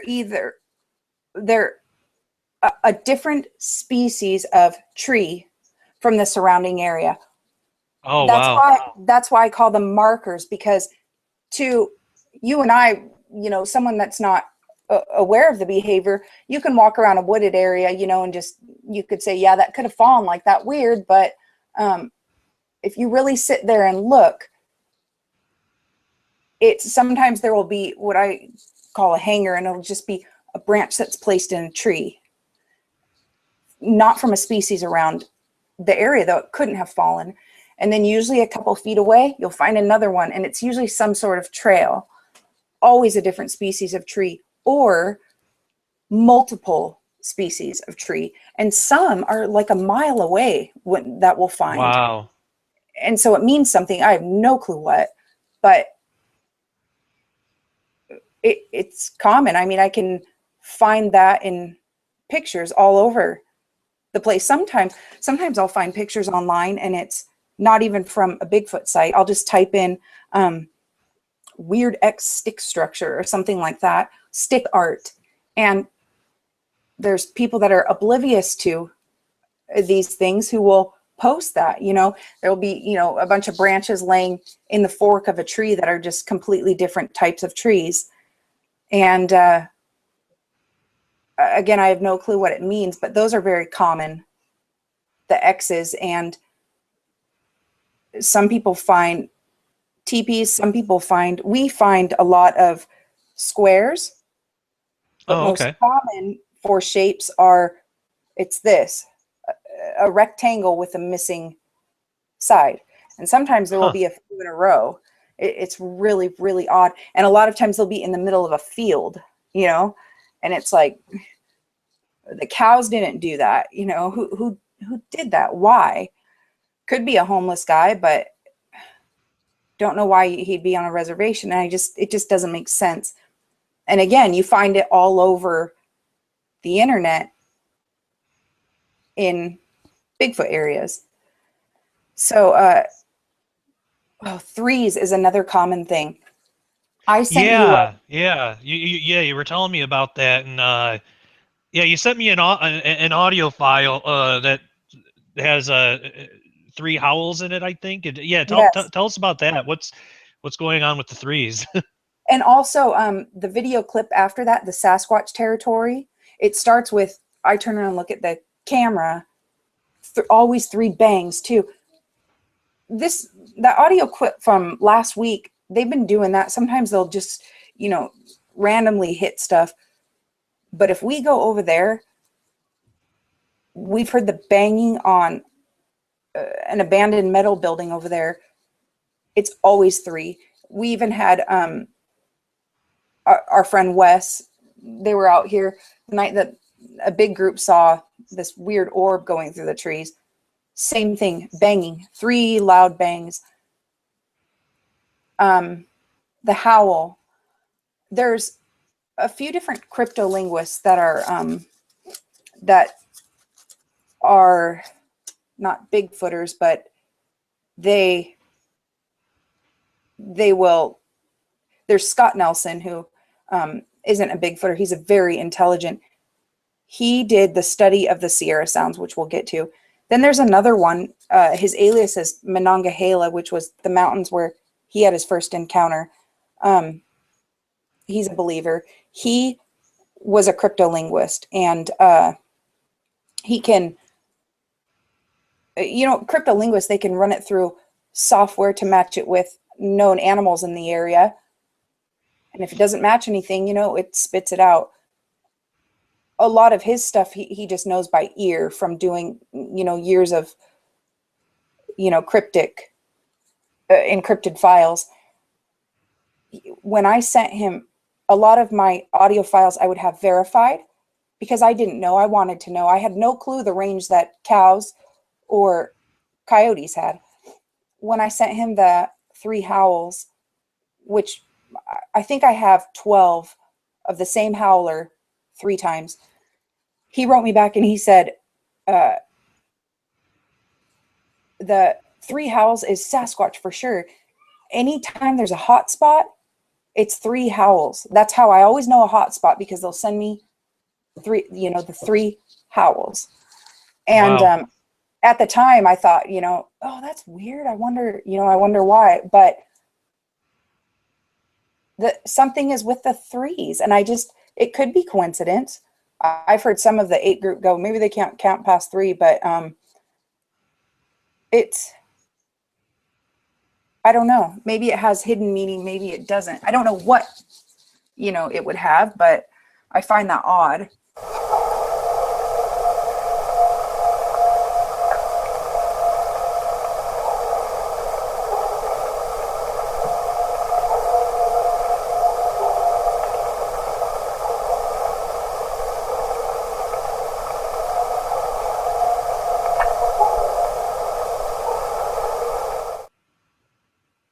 What do you think? Do you think that there's something to the 3s?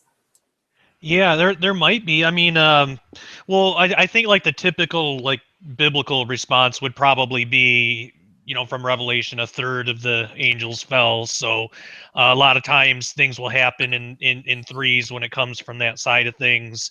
Like people who have demonic attacks, it'll happen at 3 a.m. And some people believe that's because partly because of the third, you know, the third angel thing, but also because the belief that you know, Jesus died on the cross at 3 p.m. So it's like a inverse of that. So 3 a.m., you know, it's like a mocking of Christ kind of thing. So I mean, there might be some kind of spiritual significance with that. But as far as that, I don't know. I mean, I'm sure there is a significance there, especially if it repeatedly shows up like that. But what they're actually trying to communicate, I'm not sure. But it's interesting. Pattern. you know? Yeah. Oh yeah, Sasquatch territory, you'll see that, and there's an explanation in that video of what happens. Chatter, language, howls, whoops, and whistles. I've heard this many times. There's one that, and that's in, I dated one of these files because it was last week, banging and vocals. Okay. That Sasquatch that you'll hear at the end of that yells, it's never like really clear words. Well, he'll yell yip or wop wop, but a lot of these sounds like a man, you know. Yeah. And I don't know if it's supposed to entice people. I have no idea, but we hear that particular voice all the time.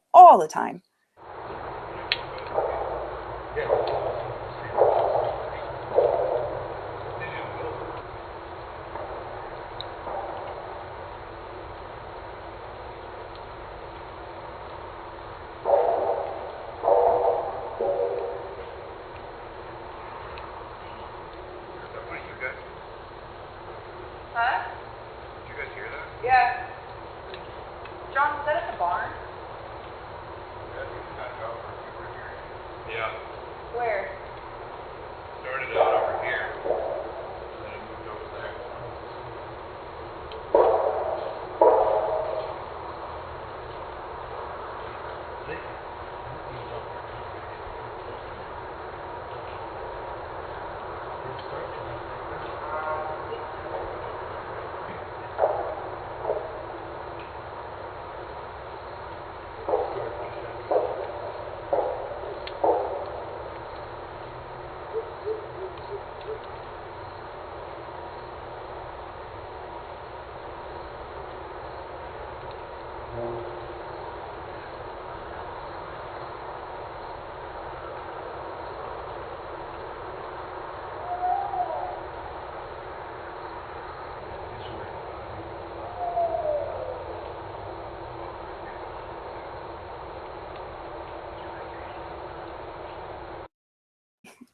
It's kind of funny. Like there's some audio files where we'll hear him just barely, and he gets closer and closer and closer, and sometimes we're completely oblivious to it. But yeah, I don't know. I can't explain that one. Even the Turf Wars audio clip, that is my favorite audio file that we captured here. My very favorite. It's very weird.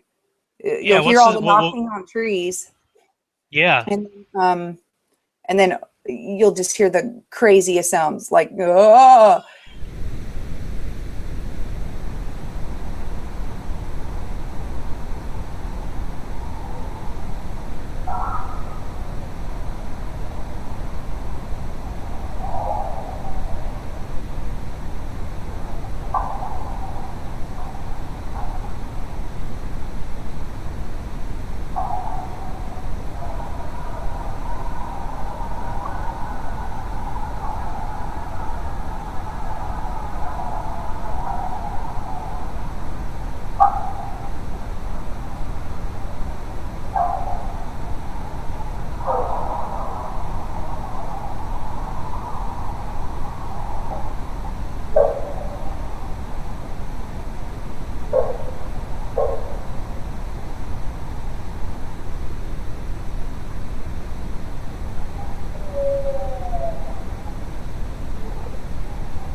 I had asked a few people if they'd ever heard that, captured those sounds. And I heard that Jim Sherman in Michigan, who he's awesome. He gets some cool audio. He's captured similar sounds, and then the Sierra sounds.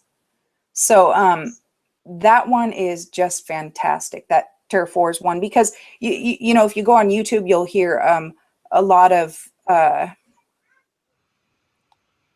howls, or you'll hear whoops, which is common too. But the things that are in that audio file are so crazy.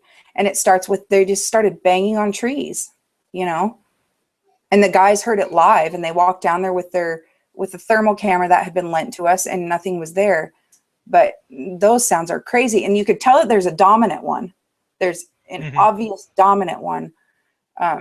And it sounds like the same perpetrator that yells in the other ones, the banging and vocals.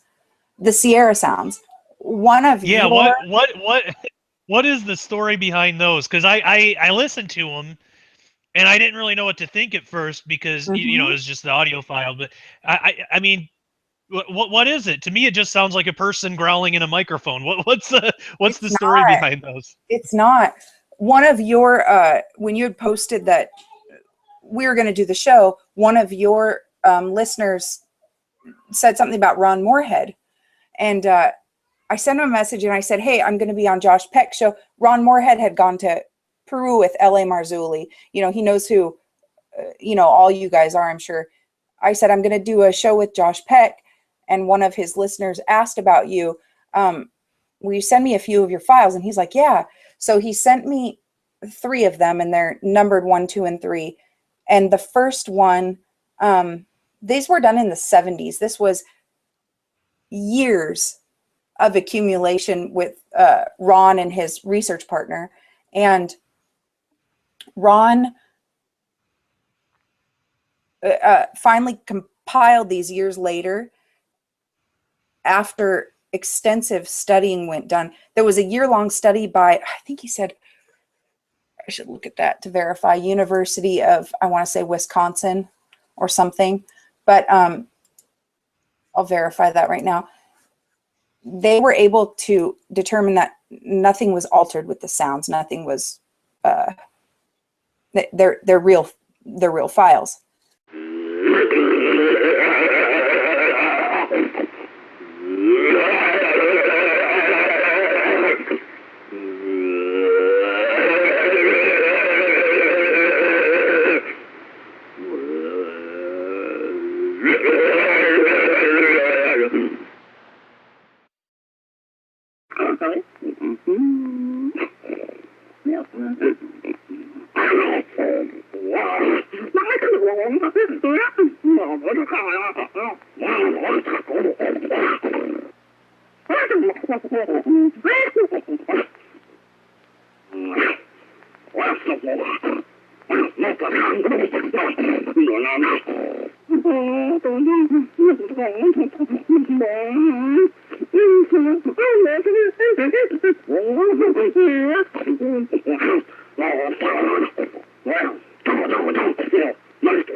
You're trying to talk to this.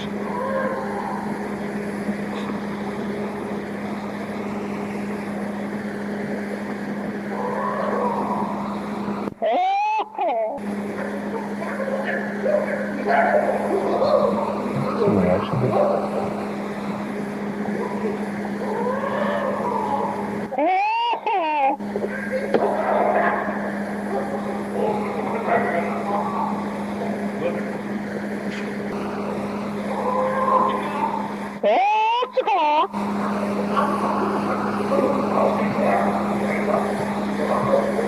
Like you're laughing now.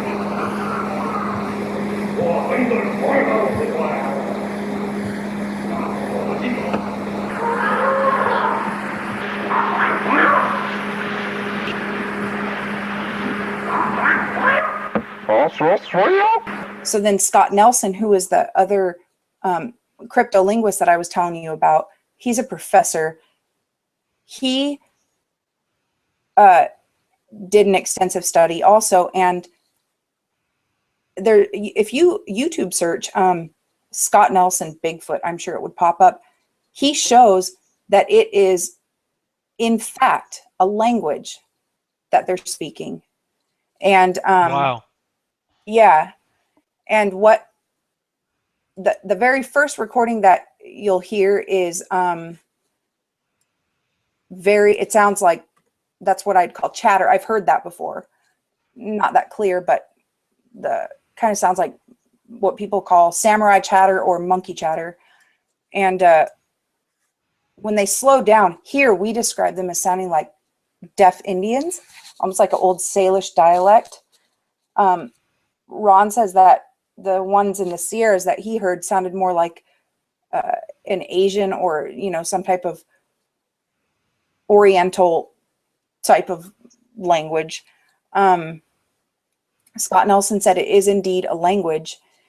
And the first one, it's, they're just going really fast, blah, blah, blah, blah. It's, Ron says here, I want to say what Ron says because it's very interesting. Yeah, absolutely. I'll have to get his email or something from you to thank him for providing those files. Oh, cool. I also, and if anyone wants to ask him questions, he said that I could direct them to bigfootsounds.com, and that's he'll talk to you. He's so cool. He's one of my favorites. Okay, here we go.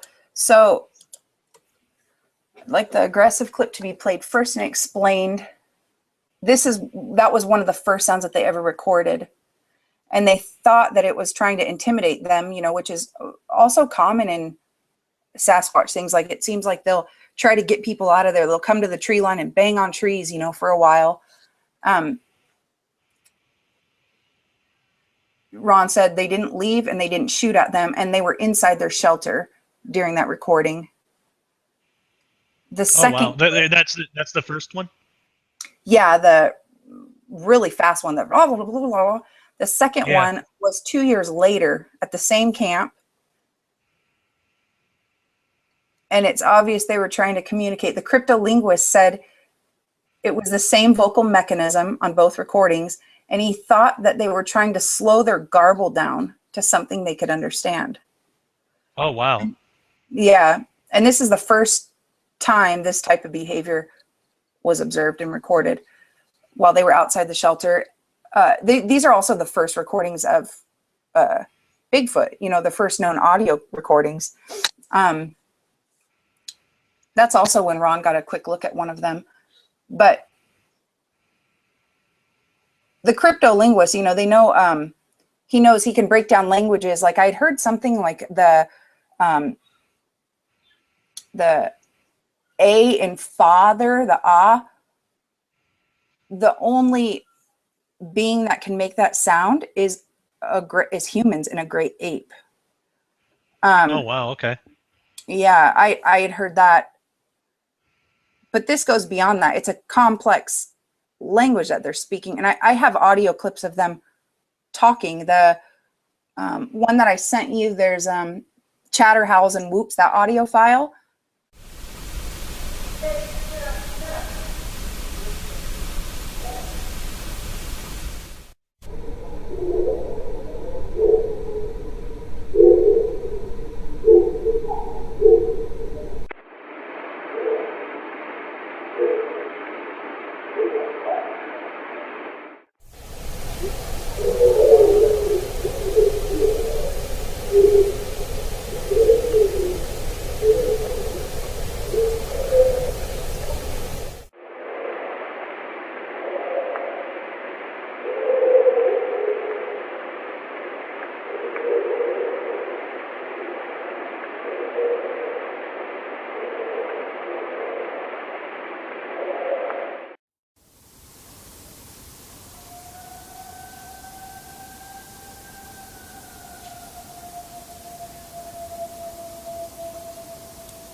we hear the young one a lot, you know, and he just rambles. Bah, hey, bah. He sounds kind of like that.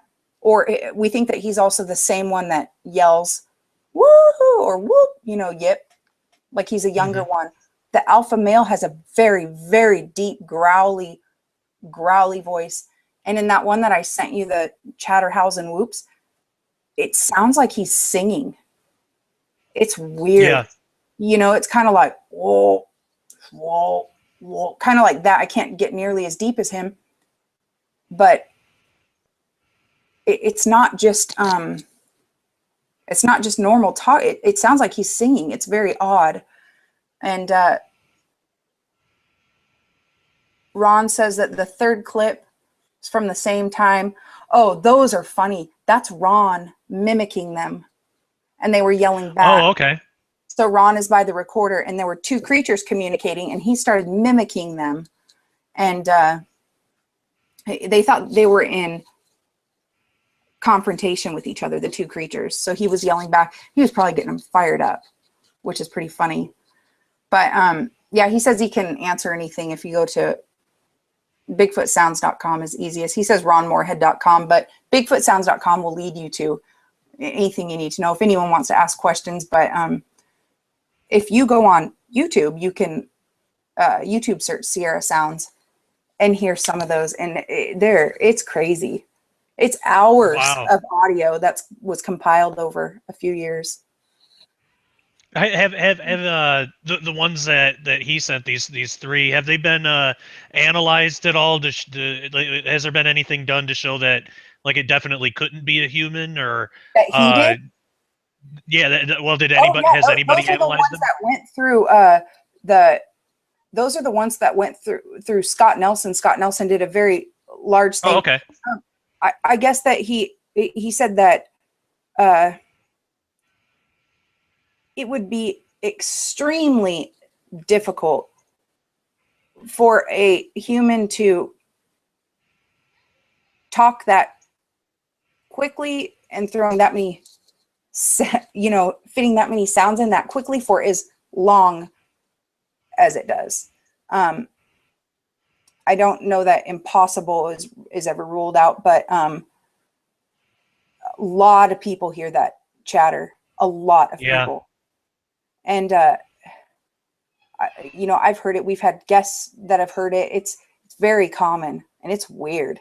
It's very weird. Yeah. But yeah, a lot of it does sound like a human. It sounds like a man, But some don't. Yeah, it's definitely intense. Well, a big thanks goes out to him for providing those for the show. Oh, okay. We could go on to Sasquatch kills, huh? Yeah. Let's talk about that. You sent an interesting picture of a coyote. Now what's the story behind that? Well, that was the first coyote that we found.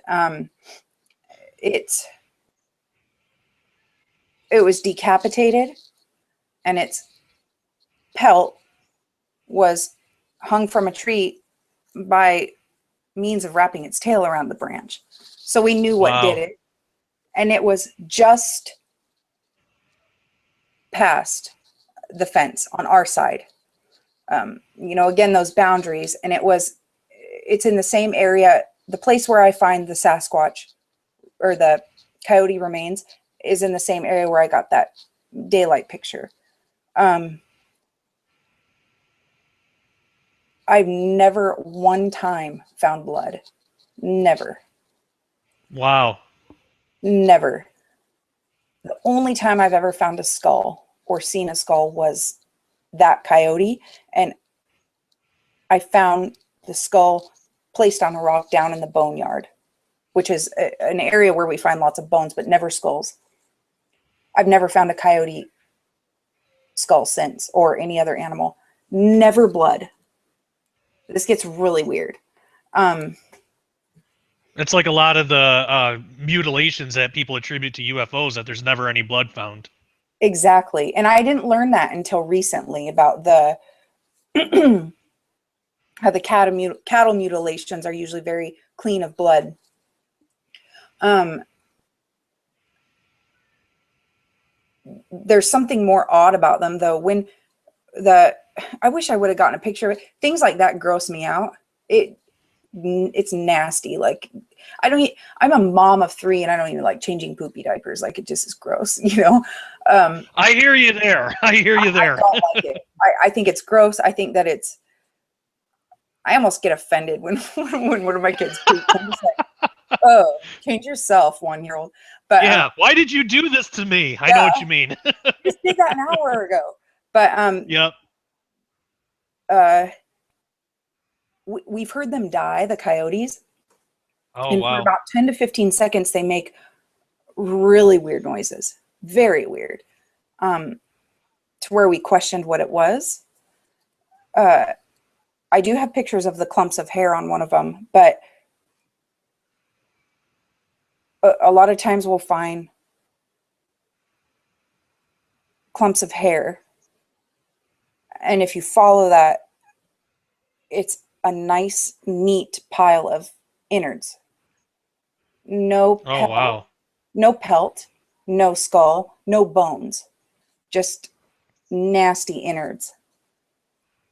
No scavenger will touch what a Sasquatch kills. That's how I've learned what the difference. Nothing will touch a Sasquatch kill, except for flies. So those remains bake in the sun until, you know, they finally go. If I had a Geiger counter with me, you know, that I could carry around when, you know, this does happen, because it's not all the time, there's something on there that I think it's radiation. You know, I mean, what Right. what else is it? You know, if you look at Fukushima, they were doing testing on animal carcasses that they were finding near Fukushima, because they didn't understand why scavengers weren't eating them. And because of the radiation of Fukushima, a lot of these animals would, I don't know, get poisoned or whatever, and, you know, just crawl to their death or whatever, and nothing was touching them. It's the same thing. Nothing will touch it. A crow will sit in the road until that very minute when that, you know, car is about to hit him, just to pick as much as he can, and nothing touches these. Never blood and no skulls. But yeah, that one creeps me out. That's nasty. Yeah, yeah, I totally don't understand it. I don't know if it's the blood. I was thinking the other night, and I was laughing at myself for coming up with this, but I was like, I wonder if the dog man uses the coyote blood or something. And I started laughing at myself, and I was like, well, you know, you never know. But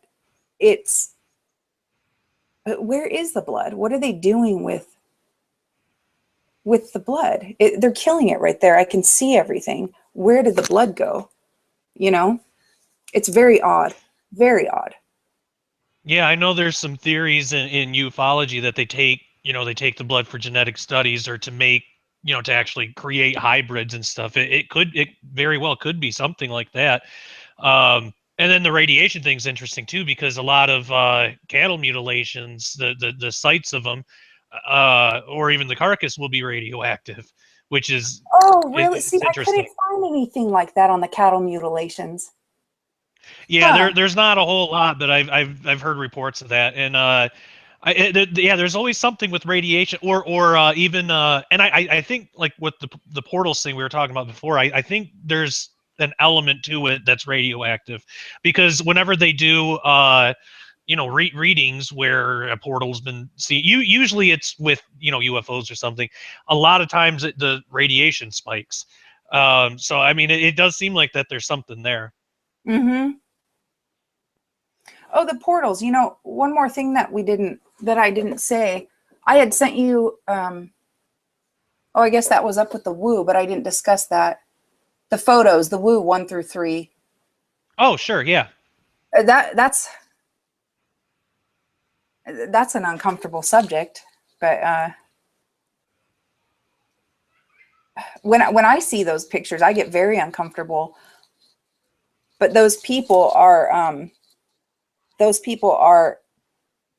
going into the woods and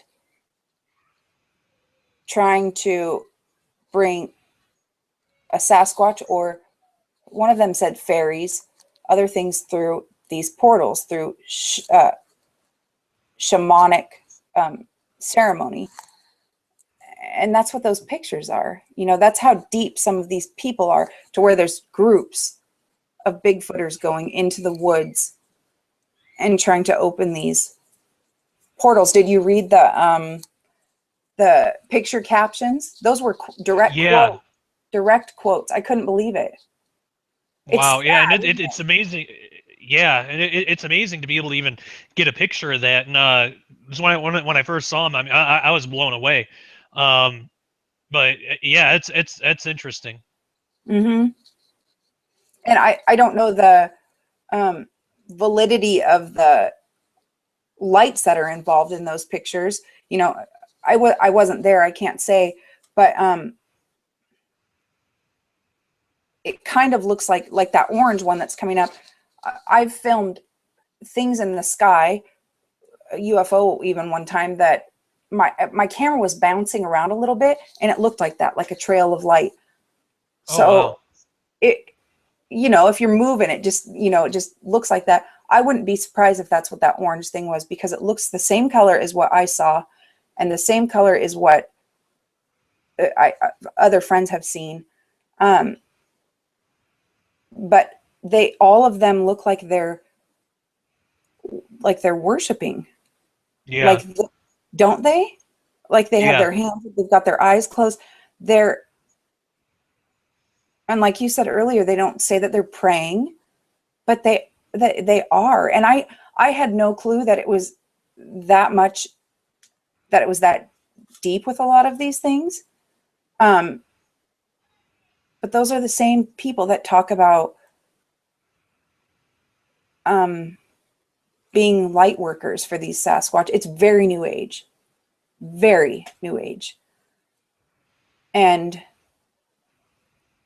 it's hard to look at. I don't like seeing pictures like that, you know, because these people, they don't know. They just have no idea.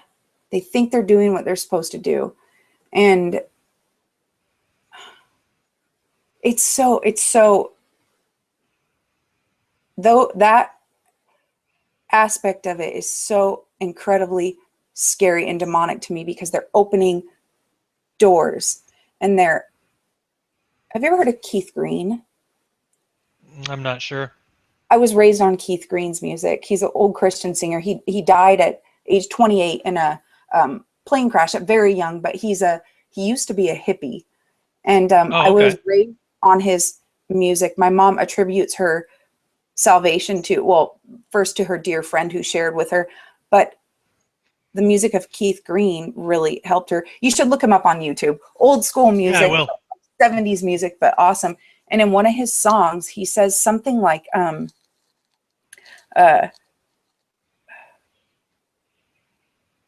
man, I wish I could think about it. Something, I'm paraphrasing, but how they don't need to figure out all these other ways. We just open the doors for them, you know. Right. And that's how I feel about this. Like, it is just that easy. They can use us to make anything that they need to. They can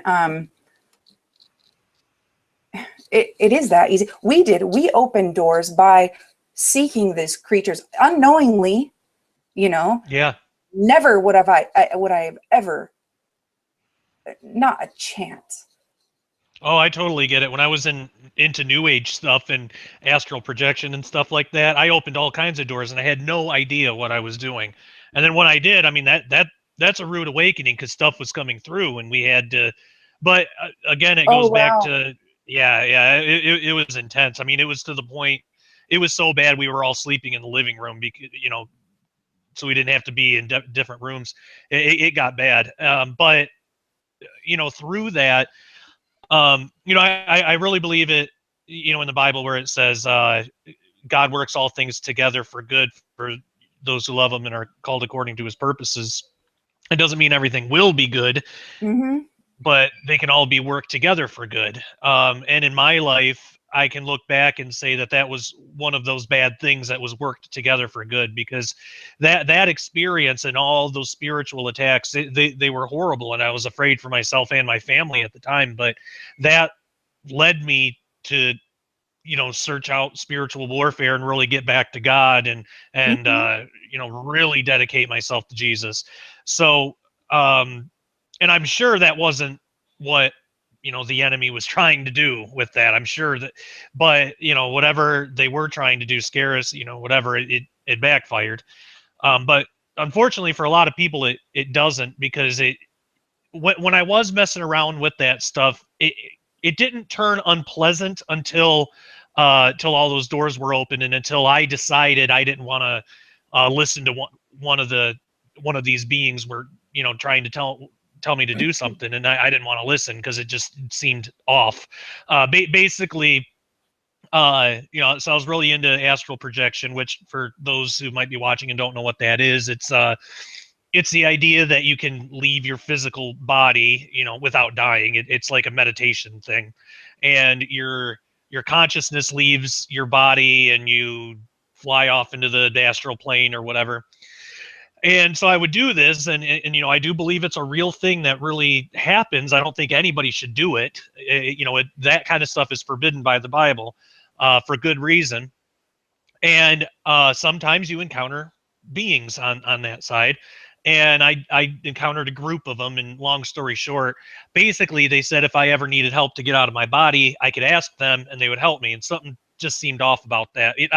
They didn't seem like threatening or anything like that. Like at the time, because I had like almost no spiritual discernment whatsoever, I thought they were just being friendly. But because I was raised the way I was raised, there was just something that didn't sit right about that. It was too close to like praying to other gods kind of thing. I wasn't comfortable with it.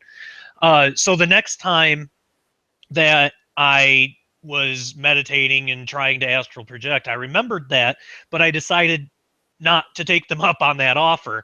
And that's when literally all hell broke loose. After that, that had offended them, I guess, because after that, whatever doors I had opened before, because I believe every time somebody does that and astral projects, they're opening a portal. Well, they were using those to get into our house. It was getting so bad. It would even be in the middle of the day. It was awful. We'd hear like all these loud crashes in the bathroom, and we go in the bathroom and nothing was touched. It would sound like the bathroom. Bigfoot. Yeah. People are saying one woman had one run into her closet, and her and her husband were like going crazy trying to find it. Nothing. Wow. Wow. Yeah, there's so many things that are so similar, and and we'd go in there, nothing was touched, nothing was moved, and it's like, where'd all that sound come from? But so it scared us, and I knew what it was. I knew it was because I didn't, I decided to go against what they wanted. They were real nice up until that point, and a lot of people have similar stories with that. Even with aliens, the aliens are real nice until they decide to not do what they ask. Then they get mean, or sometimes they're just mean. It's the same with, demonic activity or anything like that. Sometimes they are just mean. But anyway, it was through that experience, God was able to use that to, wake me up, and so I would quit doing what I was doing. And I realized that, wow, I've opened doors that are causing a danger to myself and my family. I gotta get a hold of this and take care of this. And so I prayed about it, like, and for the first time, like maybe ever, but at least in a really long time. At that point, I prayed an honest prayer to God, asking him for help, and not just what I would pray before, help me with my life, or, all my prayers before that were all self-centered. But this one was different. This was, I screwed up and I don't know what to do, kind of thing. And so God answered. He actually led me to L.A. Marzulli's work. I was just happening to watch TV, and I saw him. I never heard about him before. I didn't even think it was possible to get a hold of him because he was on TV, and my perception of people on TV at that time was they're impossible to get a hold of. But I tried anyway, and I emailed him. His wife, Peggy, emailed me back right away and said that L.A. would talk to me on the phone. So we talked. He gave me like a crash course in spiritual warfare, and we talked for about an hour or so, and really, really helpful. That was like my first real lesson in spiritual warfare, and basically it all centered around the authority. Big deal to you, huh?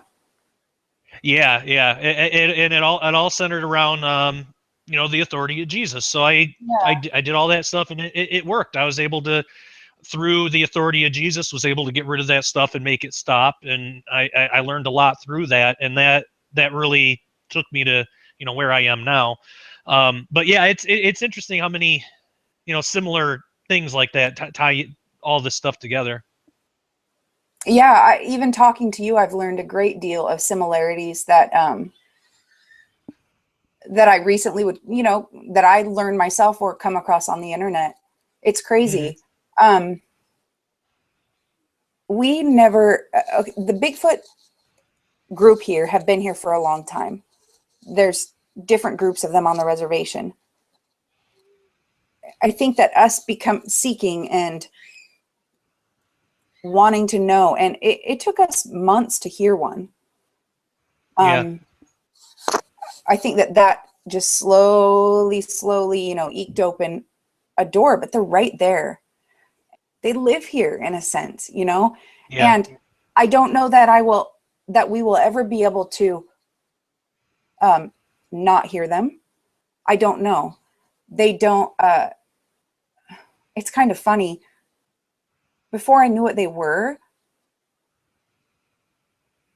they would do things around me when I was just there, or if I had a female friend, they would do things that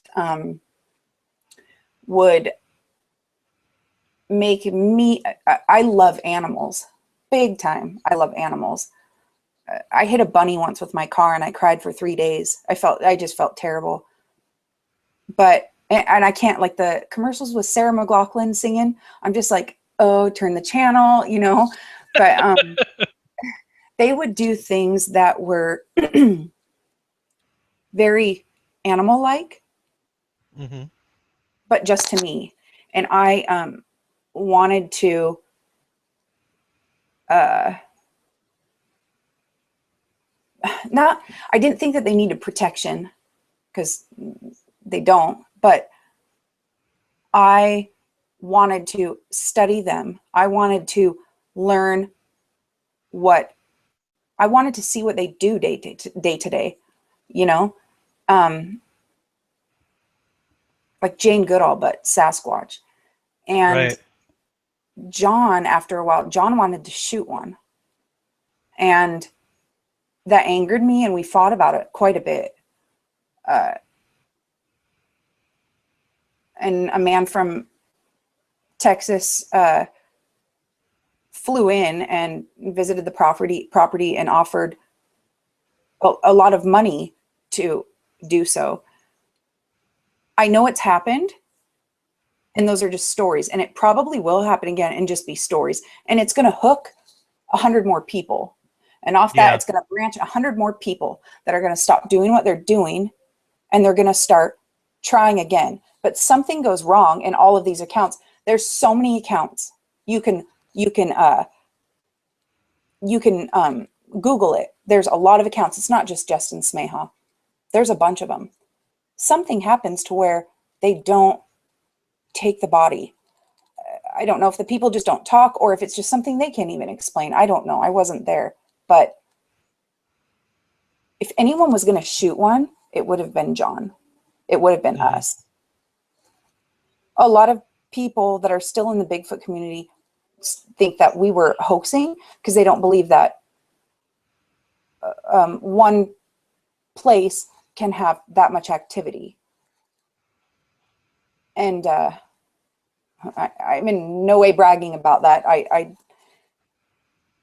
get it. It was a full-on attack. a full-on attack of our family. And if anyone was going to shoot one, it was going to be John. It might happen again, but it's probably going to play out the same way. And they would do things that would make me want to like help getting laws enacted on protecting this possibly endangered species, you know. Right. Even though I knew that they were endangered, I always knew that.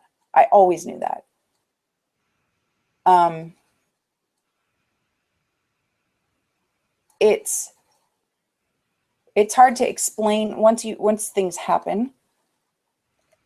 It's hard to come out with the truth and explain to all these people who are in your same camp or who are not. These woo people that I was talking about, they would be furious if they heard me talking like this and saying that they're being deceived. These 8 Right. people are going to feel the same way. I'm going to get blasted. I'm going to get, I've been called all sorts of things. Even when we were producing the best evidence out there, I had videos made about me, calling me all sorts of things. Now, a few months after realizing this, I have complete freedom from it. I've been given the ability to completely remove myself from the equation, completely. And I know anyone that says, "Oh, I don't care what someone thinks about me," everyone cares what people think about them. It's human nature. As for this, I don't care what anyone thinks about what I share or what I say or what theory I have. I have 100% freedom from it. And this, when some of these when the Bigfoot community groups on Facebook get a hold of this, oh, it's going to be blasted and I'm going to be called all sorts of things. I'm just so thankful for the freedom when we can really humble ourselves and be obedient. That's why when I first wrote you, I said, thank you for your obedience. I didn't want to thank you for being this, you know, oh, thank you for your knowledge and all this. It wasn't you. I thank you that Christ used you, you know, and I thank you for you being obedient. But that's how I feel. Like it's not me. I was deceived, like extremely deceived. And to outsiders, I'm sure that I look like an idiot, you know, because it is. I look at it now and I'm looking at my friends, like some very intelligent people, and I'm going, are you okay up there in the head? Because this is obvious to me now. You know what I mean? I have complete freedom from it. And I hope that people can take anything that I share and elaborate or take it towards their research, because now's the time, you know, this is the time where this younger generation, I had no clue about any of this stuff a few months ago. No clue. Like God's creation to me is awesome now. It's completely different. It's a different ball game. Completely different. I wish that people's eyes could be open. And I think now's the time. And it's going to, what does it say in Revelation about, or is it Matthew? How it talks about their sons and daughters will prophesy. And I'm by no means a prophet, but I think that also means there's all these different paths that are coming in and going, arriving at the same thing. And it's just, I'm 37 years old and I didn't know what spiritual meant until 2 months ago. You know, I knew what it meant, but I thought God was kind of like a control freak in the Old Testament. And then you have this just sweet Jesus. And it's like, you're the incarnate of God. I know that. There's no debate about that. But how? Now I get it. I fully understand it. And it's amazing. It's completely amazing. And I think that the church should attack Genesis 6. They should attack spiritual warfare, not just from a robotic standpoint, but like dig in there, because there's going to be a lot of deception. And I worry for a lot of people, you know, a lot of people, not just in Bigfooting. I'm sure that you feel the same way, you know? Oh yeah. Yeah, absolutely. And I mean, in the new age movie, there's just so many different avenues of this thing of just deception as a whole in the world. But yeah, I absolutely 100% agree with you. Agree with you on that. Class A sightings, that's a Yeah. Blobsquatch. That's something that I never, that was the first Bigfoot I saw. Yeah, tell us about that. Well, that was Derek Randalls, who I'd initially called, lent us a thermal camera, which for anyone that doesn't know what that is, it's it doesn't capture light like a normal camera. It captures the infrared wavelength, you know. So it basically captures heat. And so we always had our camera set to white hot, so anything that was hot would show up as bright white, and the hotter it was, the brighter white it was. John and I were outside when something banged on what sounded like metal 3 times, very close to us, like within 50 feet, and we freaked out. We retreated to the porch. John went back around the corner with his flashlight and saw very bright white eyes high up. I went around with this little thermal camera that didn't have recording capabilities. It was old school, old thermal eye one. And I went around the corner and I saw just on the other side of the fence, about 120 feet away. And it was going, let me switch this so I can see. Make sure I get myself in there. It was hunched over and it was going like this. You know, just with its arms bulked out like this, just slightly swaying. And as it was swaying, it was moving to the right, to his right, just a little bit behind those tall blackberry bushes that you see in the daylight photo. And I watched for what seemed like a very long time, and I was freaked out. I dropped my phone a few times. Thank goodness the thermal eye had a strap, but Derek had told me, he said, we had a FLIR on our way from California from this man named Wally Hersom, who does a lot of funding towards Bigfoot projects, including the DNA one. Derek said, before that's here with recording capabilities, take this, and if you see one, take a picture with your phone through the viewfinder. And, you know, thinking that was ridiculous. And it was a ridiculous claim. I never thought it would happen. Within the week, this took place. And I watched it for a while, and he just kind of stood there and moved. And I dropped my phone while I was trying to take a picture. And finally, I snapped that photo that you see, and it's his. They don't really have necks.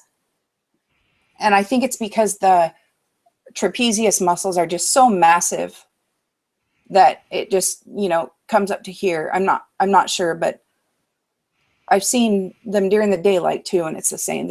Some of the tribes call them no necks. Oh wow. Yeah, and actually, I think it's the Pueblo Indians. I'm not sure, but some of them call them no heads. And I saw in those petroglyphs, I saw a few petroglyph carvings that look like creatures with no heads. I thought that was really weird. But Yeah. I got that picture, and it total blob. It was never something that I was like, everyone look at this. But I was pumped because it's a Bigfoot in that picture. It's his shoulder and, you know, his head, and he's compared to the man in the photo, David Ellis, who's, I believe he's 6'3". The Bigfoot who was hunched over was 6'6". Wow. We got the FLIR in the mail, I think a week later. a FLIR is, oh, this is so embarrassing to say. It was lent to us. Once again, it was lent to us. It's a $23,000 camera. And it had 3 lenses that could attach to it. Just such an expensive piece of equipment. And we were very grateful. I wish that we could have met Wally Hersom firsthand. He's still, you know, funds a lot of projects and stuff, but he's just really put a lot of money into this. After we got the camera, there's a DVD that came with it, and it gave you a run through of how to work it. It's not easy. You can take classes on thermal, but I was like, I'll just use it. You know, I'll just practice. And it took me a very long time to master it, like months, to understand the weather affects everything. If it rained, it affects everything. You got to learn, okay, it's this many degrees contrast, you know, if you want clear picture. And so a week after we got it, my brother-in-law and John were outside, and they heard tapping on a tree from the ridge. The ridge is where that Ridgewatcher, it was kind of deemed the Ridgewatcher footage, or the Grays Harbor footage is what people called it after that one came out. Not the Blob. This is a completely different one. They heard tapping on a tree. So John, because men are men, John, when I got the DVD, I said, can I do a run through with you and show you how to work this camera? And he's like, oh, I'll get it. My brother-in-law let me show him real quick. And I said, power on and off, you know, this is how you take a picture. This is how you record. They went outside, and after John saw he could see something that he described as looking like a head and shoulders of a Bigfoot. But there were cows out there. We have cows in this pasture about 7 months out of the year. And for whatever reason, they don't mutilate the cows here. But that's also common, you know.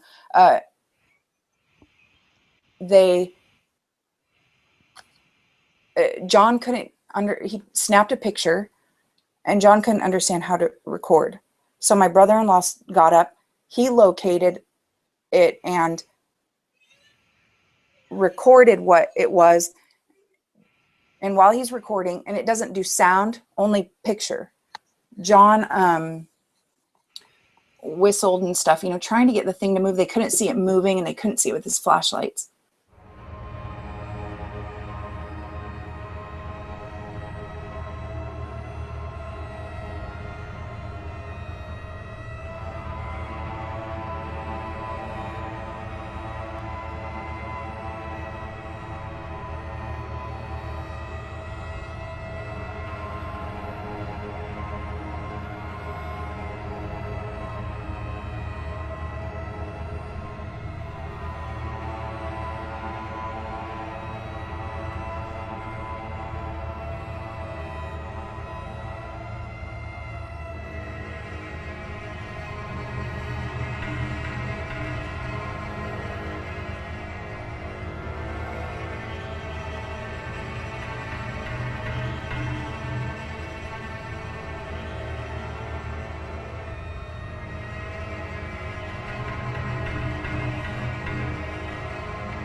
Well, then it has an automatic shutdown by the battery that was flipped on by default.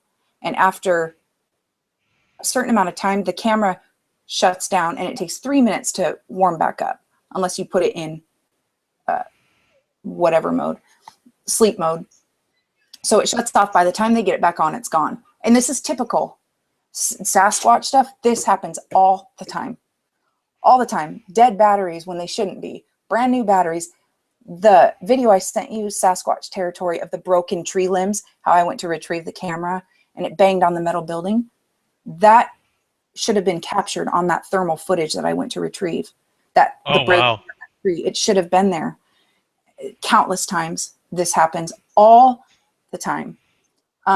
Drain batteries, just faulty equipment for no reason.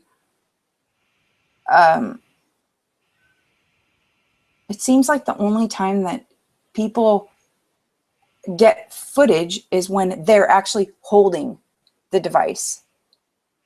And I've wondered if there's electromagnetic waves or whatever it is that these creatures are so sensitive to. And because we're there and they already are feeling ours or whatever, I wonder if it's a difference from that or putting something that sends off whatever frequencies or waves in the woods. I don't know. Right. I don't know if they just have the ability to drain the batteries. I really don't know. But John came in the house that night and he goes, I think I might have filmed, if you knew John, he's extremely laid back, extremely. He goes, I think I might have filmed a Bigfoot, but I'm not sure. It looked like a human head and shoulders, but there were cows out there. And he didn't elaborate much. I think it was 5 days later, I popped in the SD card and right away I saw the still frame. I saw the Bigfoot photo and I was shocked. And my immediate thought was, oh my goodness, I need to call Derek. I think Wally Hersom left this SD card in here, you know, with this, there's a picture of a Bigfoot he didn't see. And then it clicked.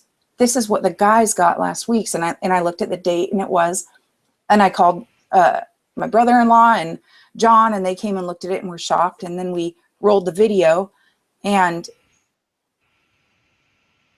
I was very new to the Bigfoot community, very new. And I was pumped to show that and to, for just people within the community who had encounters and, you know, wanted explanation or wanted something to share with people who didn't believe them. You know, if people needed validation or, you know, whatever it was, I was so excited to share this.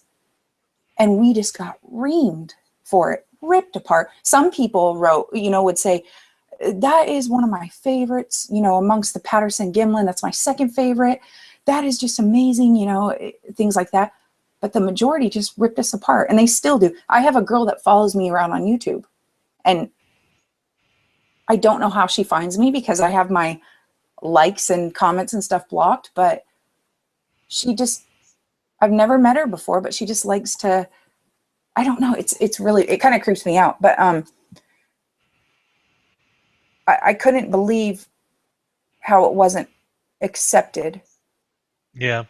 But it would be, it was accepted once once someone befriended us and could come visit or come help with research or say that they were, you know, part of our team or our crew or whatever, then they would accept it. And I'm in no way making fun of people.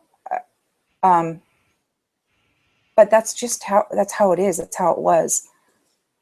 And I didn't understand that because it's a very thorough breakdown was done on that. And multiple images of cows were taken, and you would see a cow's ears and legs, and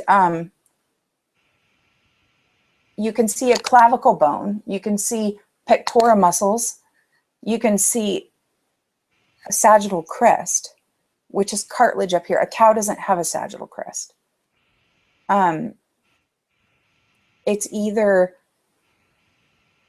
a 7'6" tall naked man or a Bigfoot. And Right.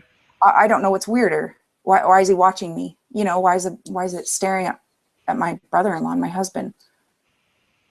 And it has a 48-inch shoulder mass. Wow. So, yeah. I included pictures of recreation photos with a person standing in, but it wasn't received well. It still isn't received well, but some people just love it. And so after that, I decided to not share, but still talk to people, you know, that I had made a lot of friends, you know, would get a lot of messages and stuff of support, you know, but the next was I wanted to, I was starting to realize things late last year. And my very good friend came from Ohio, and she was with me, and on Friday night in October, we captured something on thermal video in the same area as the daylight photo. This is not the Ridgewatcher footage anymore. The next day we were trying to recreate it. And again, it's very difficult to recreate a thermal image because if the weather's different, it throws everything off. And if you're a foot off from where you were standing, it makes all the difference in the world. And we were trying to find this dip in the blackberry bushes to the right of our property, which would determine if it was this dip, whatever's head was there was 6 feet tall. If it was this dip, it put it in a whole nother level, 7.5, 8 feet tall.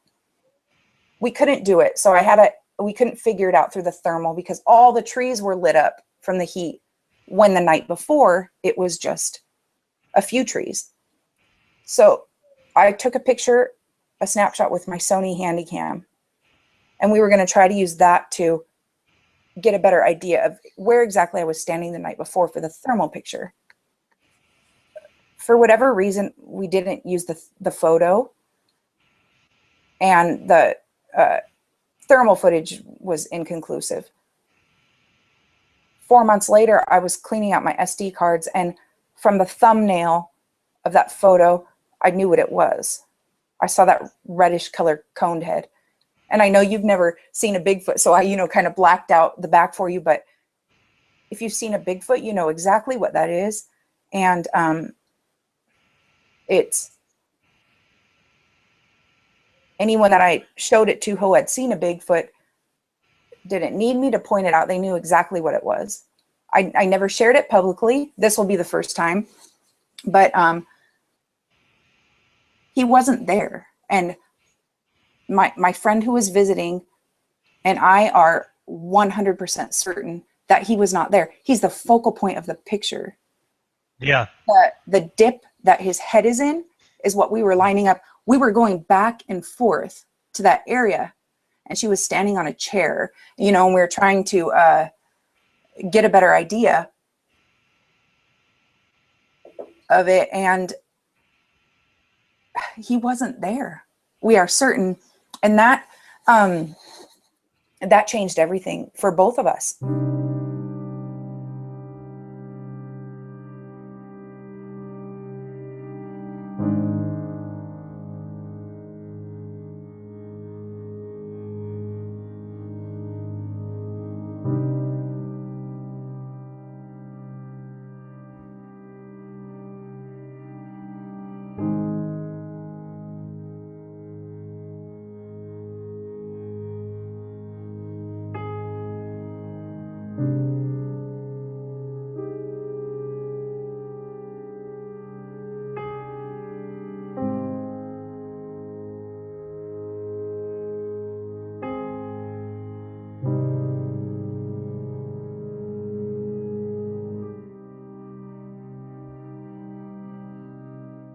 She started,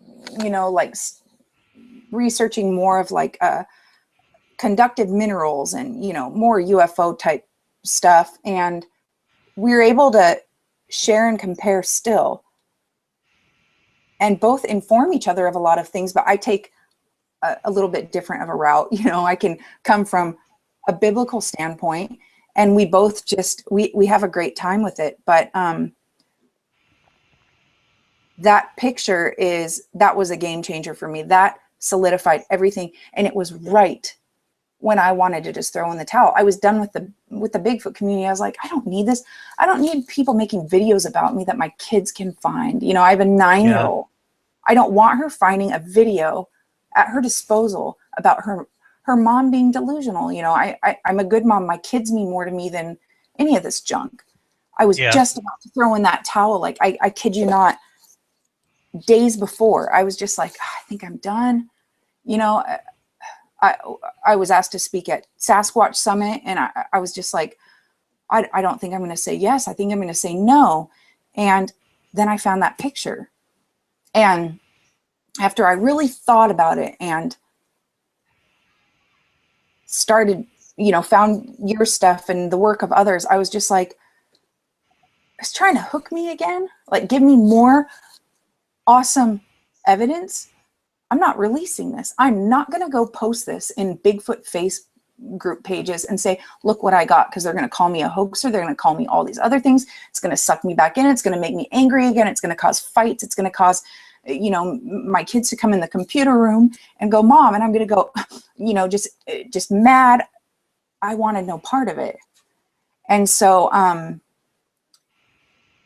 more realization, more findings, more other things. And the Bible verse that jumped out at me most was, you will seek me and find me when you seek me with all your heart. And I was just like, what am I doing? What? So I felt really at peace with everything. And now I can just share and just be like, you know, if it doesn't work for you, I'm sorry, you know, your views don't align with mine, but I respect you, you know, I don't even have it in me to get angry about it. I don't, because it's not about me. And I'm sure you feel the same way. So Absolutely. I said all that to say, I'm thankful for the whole thing. And, I think that it's important to embrace things that involve pride, because those can be the most powerful things, powerful tools, I should say. I wanted to completely shut this thing down and go, I'm never talking about that again. I feel like an idiot. I was used. And it took my friend Toby going, God allowed it. I think you should pray. He did allow it. And he showed me some amazing things in his word, in his creation. And there's someone out there that can go, maybe I am seeking something that I shouldn't be, you know. And even if do you know what I mean? Like, just even unknowingly, well, now now you know, pray about it. Don't take it from me. Get on your knees and ask, and don't just do the Lord, I still love Molly prayer. Like, the full thing, you have to hand it over. You have to,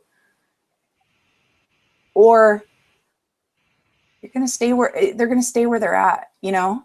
And do you still have, when you were talking about your situations earlier, do you still have friends from that point in your life that are still doing the same things, or are they all? Yeah. Well, you know, when I was going through that, I kept a lot of it secret. I only had a couple of friends that I would ever really share it with. Most of the friends that I had at the time had no idea. Because, you know, they were friends from like high school or something, and they just weren't generally into that. I had a couple of friends, you know, usually it was more online, you know, friends and stuff. And once I started looking at it differently, you know, it's it's kind of like the whole thing, like for like the 1,000 people that are going to blast you for something, there's one where it might actually sink in. So I mean, there was, that kind of stuff with it, but for me, it was pretty much like moving from one community to another. Like I got Yeah. out of all the new age stuff. Yeah, I got out of, and I mean, I didn't just shun everybody. Like I put it out there what I was doing. I said I can't, I just cannot do this anymore. I threw away all my new age books and audio CDs and all this meditation stuff. I just got rid of all of it. And then I started looking at the whole, because at first I was kind of like how you felt. I was just going to be done with the whole subject. But then I thought, well, this can be used for good, because there are other people that are still stuck in this. And if I talk about it openly, maybe, I'm sure a lot of people are going to hate it, especially from that community. The new age people, they don't talk to me. They don't. But every once in a while, somebody that is thinking about things differently, or may have had a bad experience with an entity or something, every once in a while I will get an email from somebody saying, hey, I've had a similar experience. This is what's happening, and I don't know what to do about it. So I do it for those people. I mean, far more. If there are any new agers that happen, and I'm sure there are, because I have episodes that have new age right in the title, because I want to expose it for what it is. And that doesn't mean that the people that are involved are evil people. I just think that they're deceived. It doesn't mean they're stupid or anything like that. They're just uninformed. That's all it is. They don't know any better right now. So those are the people I'm trying to reach out to. And I'm sure most, probably like 99% of people that will click on something like that will just exit out of it and move on to something else. But I hopefully the best I can hope and pray for is for those people that it plants a seed, and maybe later it'll click. But for now, I do it for the people that and this is why I'm so open about it, for the people that are going through something and they don't know how to get out of it, and maybe they've never heard the biblical perspective, and maybe it makes more sense to them. So especially with all the negative stuff that I've been delivered of all that. I mean, like I said, it is so, like, especially the sleep paralysis thing. It's so rare that it ever happens to me anymore. And it used to be a huge part of my life. Like, it used to be just, I would deal with that more than actual sleep. Like, it was ridiculous. Wow. And a lot of, yeah, it was bad. I would stay up for days on end because I was too afraid to sleep. Like, especially when I was a teenager and stuff. Oh yeah, it was bad. But thankfully now, if it ever had, like I said, it's like once or twice a year, if even that. And even when it does, it's such a weak attack. Like because I know how to stop it, and they know that. They know, and especially with Chris White's advice about using the authority of Jesus to command them or banish them to the abyss. That's when I started doing, because when I did that episode with him, I was still having it, like, maybe once every couple months. Like, it wasn't anything. It's just, every now and then something slips through and it wanted to give me a hard time, and but I would just cast it out in Jesus' name. But since I started doing that, it just flat out stopped. Like, they're because they're scared of that. They're afraid of that, and they don't really do it anymore. I mean, like I said, I have to really provoke, and not, I don't go into it to start trouble. Just if I'm researching or exposing something yeah, I agree. Yep, then it'll happen. Attack. And I think this is one of those things, because this is the first one I've had in maybe like a year. I had just, I mean, it was real short, maybe 20 seconds, but I had some sleep paralysis last night. So, the night before we're going to do a show like this, because this isn't an area that's commonly talked about. I mean, even in the fringe Christian, and that's like a loose term. That's not like, but even in this community, it's not something that's really talked about a whole lot.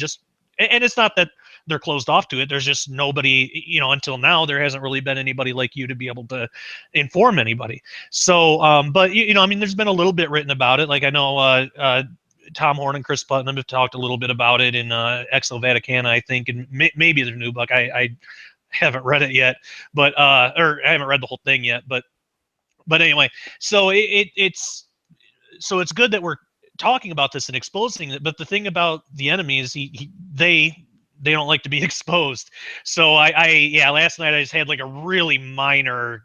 I mean, it was a weak attack, and I just stopped it in Jesus' name, and then I was able to go to sleep just fine. But yeah, I mean, even that, it's so rare. But it's only when I'm doing something that provokes them, like exposing something like this.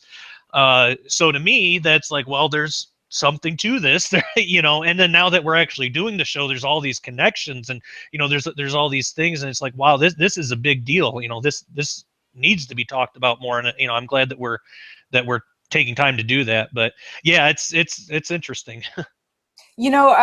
Earlier this week, one of the audio clips that I sent you was from earlier this week, and there were 3 nights this week where they were very aggressive, abnormally, and I felt the same way. And yeah, the night before that audio recording, there was something advancing on John quite quickly. John goes outside, and after we put the girls down for bed, he goes out by the fire and he just chills out for a little bit. I go out sometimes, I like to sky watch and stuff, but I went out for a little bit and came back in. He came in and he goes, you could feel it. It was that feeling that I mentioned, the wall. And yeah, he came in and he goes, something's advancing on me quick, and it's going like you would, clacking like a horse. And yeah. he goes, every time it does that, like every minute or so, he goes, it's like 20 feet closer. And so I go outside and I can hear it right away. And there's other stirring with it. And possibly the most sinister feeling that I've ever felt. I felt like it was trying to, I felt like the feeling almost was heavy, almost trying to, it's very hard to explain, almost like it was pushing on me, but not in a physical sense. Right. I wanted to cry. And I'm very sensitive anyways, but it wasn't like that. I wanted to cry, like, just for no reason. I just wanted to start crying. And it was just past the fence, and it would go, and you'd hear something fumbling and stuff, but it was a very loud clicking sound. And I went inside, and John came in later, and he goes, the only way I can describe that thing was a man's body with a crab's head. And I go, weird. Yeah. And he didn't see it or anything, but that's how disgusting the feeling was. It was disgusting. And I felt like it was full on trying to attack. We went back outside and we, prayed against it, and it remained there and still made that sound 2 more times before it left. All of these things, and this, most of the stuff that I said throughout this is theory or speculation or some, something that I've heard or seen that I'm almost certain of, but the majority of it is just not quite sure, putting it out there. One thing that I know for sure, all of this stuff plays off of fear. All of it. Yeah. It plays off of fear. That is your weakest point. And that's how a dictator rules. That's how Hitler, all of it, it's just off fear. And it plays off of fear. And it's terrifying at times to think of some of the things that people see. People on the other end of the reservation talk about little people. That's disgusting. That's disgusting. I never want to see an 8-inch person. Oh, wow. Scoot across my yard, or a reptilian creature. I never want to see anything like that. But unfortunately for me, and I don't know how I feel. I don't know about the rapture. I don't, I'd rather just leave it be, because for me personally, it's not important. It's going to happen, and it's going to happen in God's way. And all this stuff is so confusing for a reason.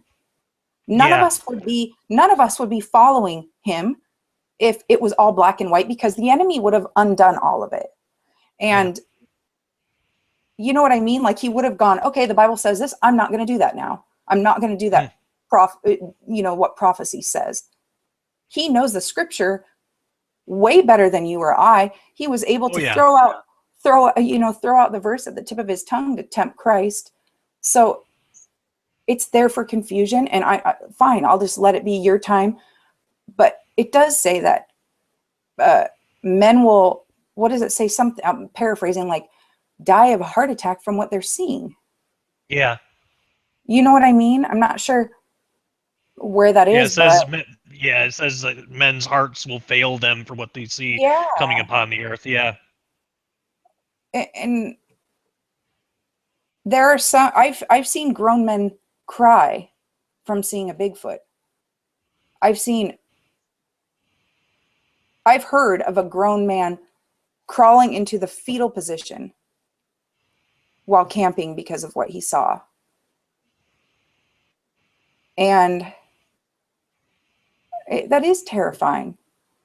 But there's news, and you got to understand the power of the blood. It's the only thing. It's the only way. And I can shake outside, I can quiver, and I can pray against it.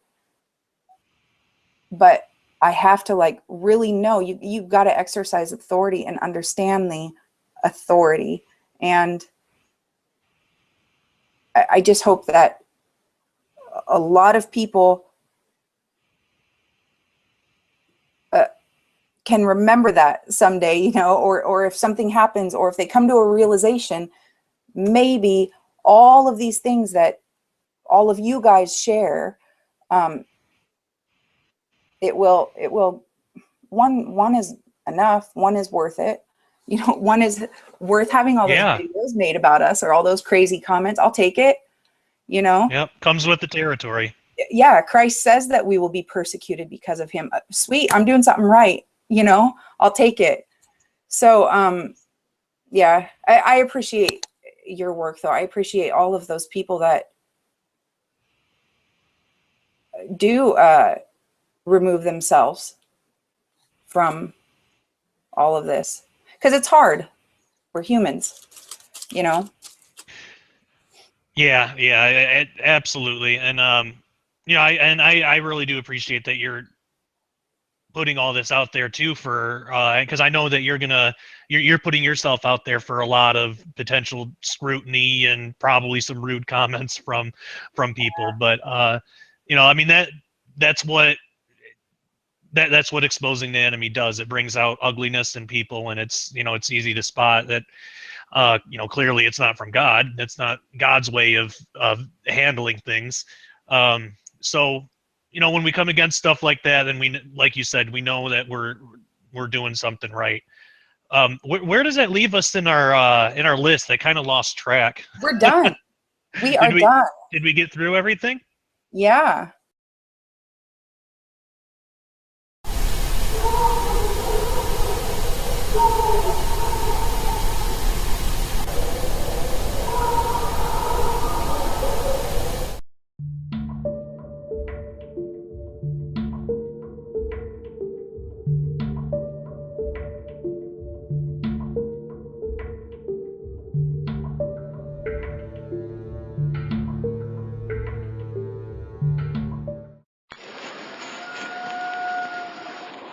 September 10th, 2014.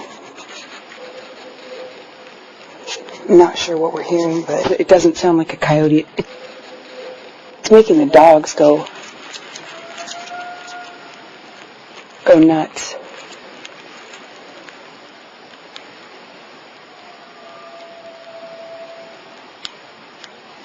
You're that distant one? What is that? I wish those cars were coming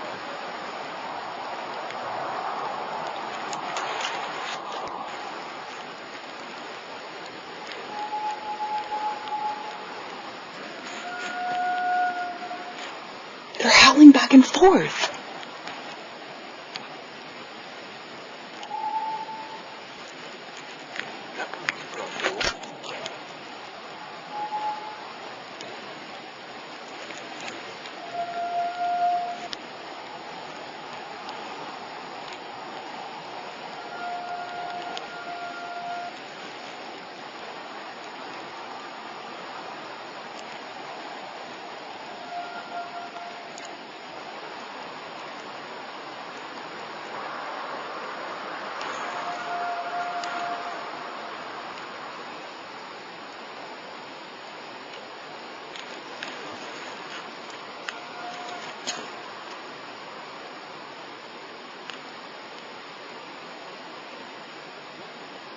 Sounds like a person, doesn't it?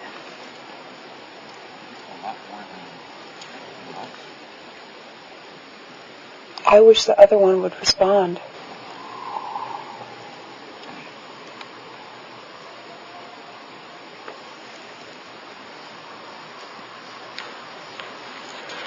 That one came fast, though. Remember when I came out here and I said I heard one by the river?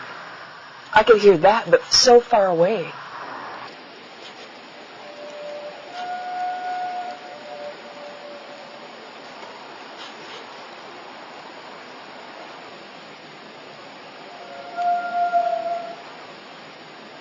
That was closer, huh?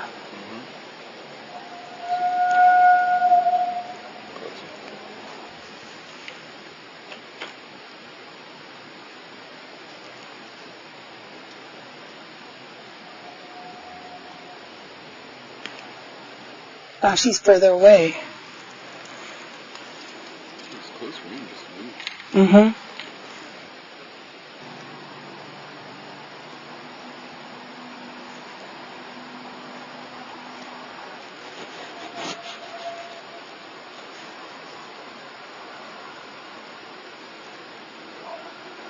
Was something big moving.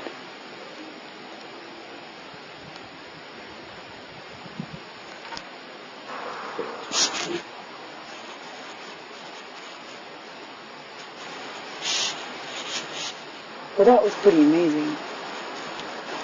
Come out, hear that one calling and calling. This one responds as it's getting closer quite fast. And then I hear barreling through the woods over here. And 2 minutes later, that one stopped.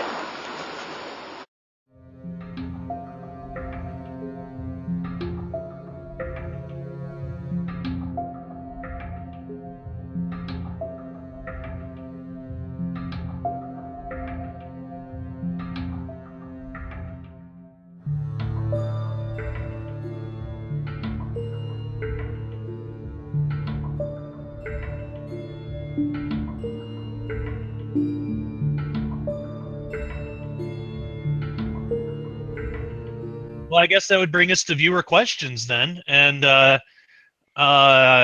after that, that would be. I think that'd be it. All right. Well, so for the audience, we have in the Sharpening Facebook group. You can go to ministudyministry.com and find a link there, or you can just look me up on Facebook, or just look up the Sharpening on Facebook.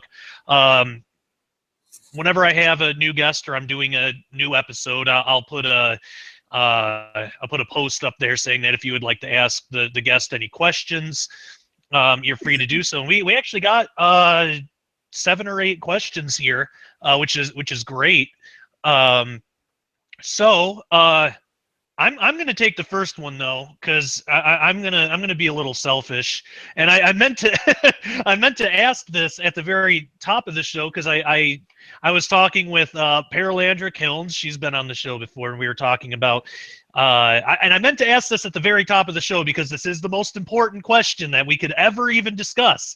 What okay, settle the debate. What is the plural of Bigfoot? Is it big feet, big foots? Because nothing sounds right. What's the plural?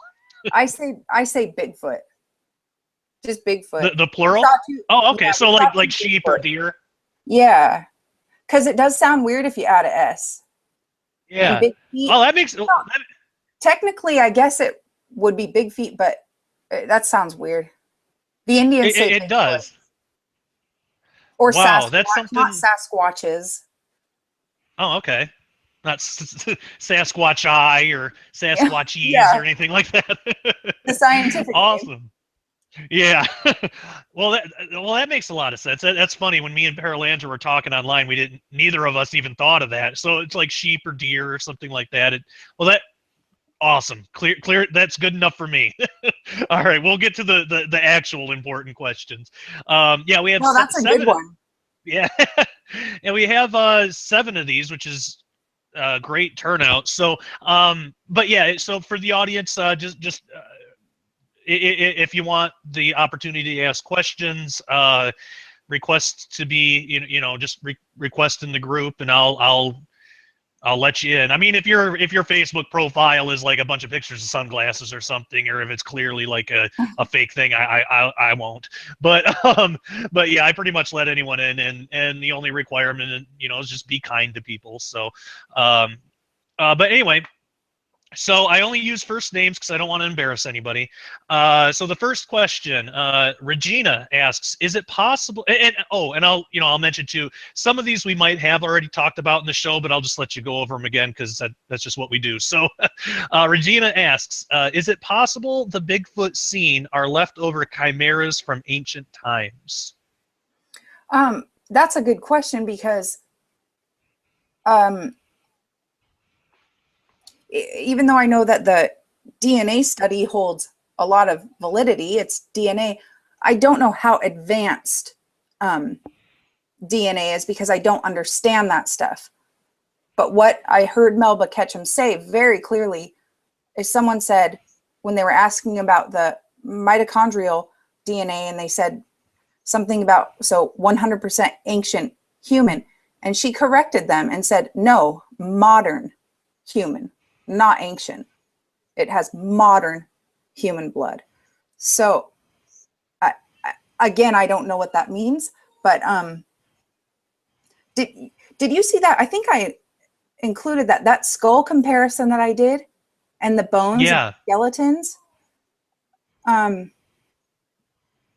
I've wondered that if some of these large things that we find are, especially the ones with those protruding brow, it's I've wondered, if those are Bigfoot remains. I don't know. yeah, But yeah. I've wondered that a lot too. Like maybe some of those skeletons that they say, or even like the Gigantopithecus thing. yeah, that I think I don't. that's.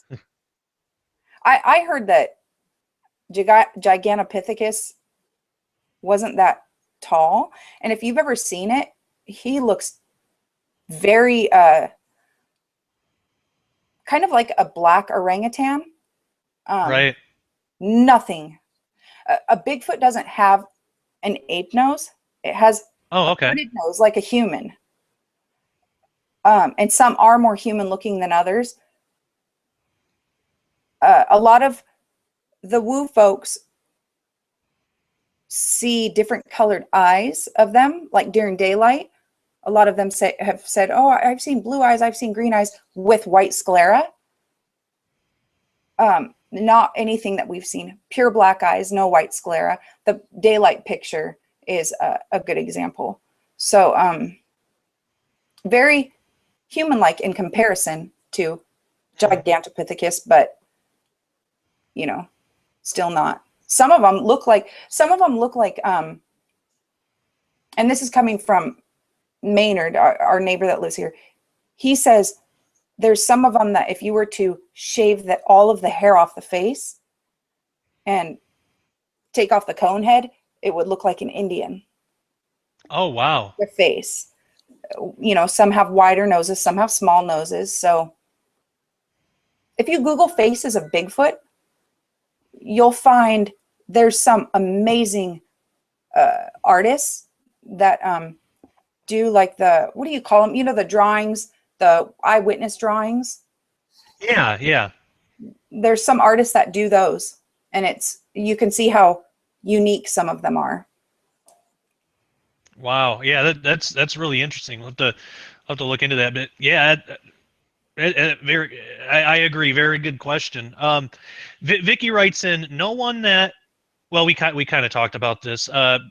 But she writes, no one that we know of has ever killed one or found one dead. Does she believe they are a hybrid with fallen angel / ape that live in another dimension and have special powers and abilities that allows them to remain alive here in our dimension and easily avoid being killed or captured? Do they come into our dimension just for food?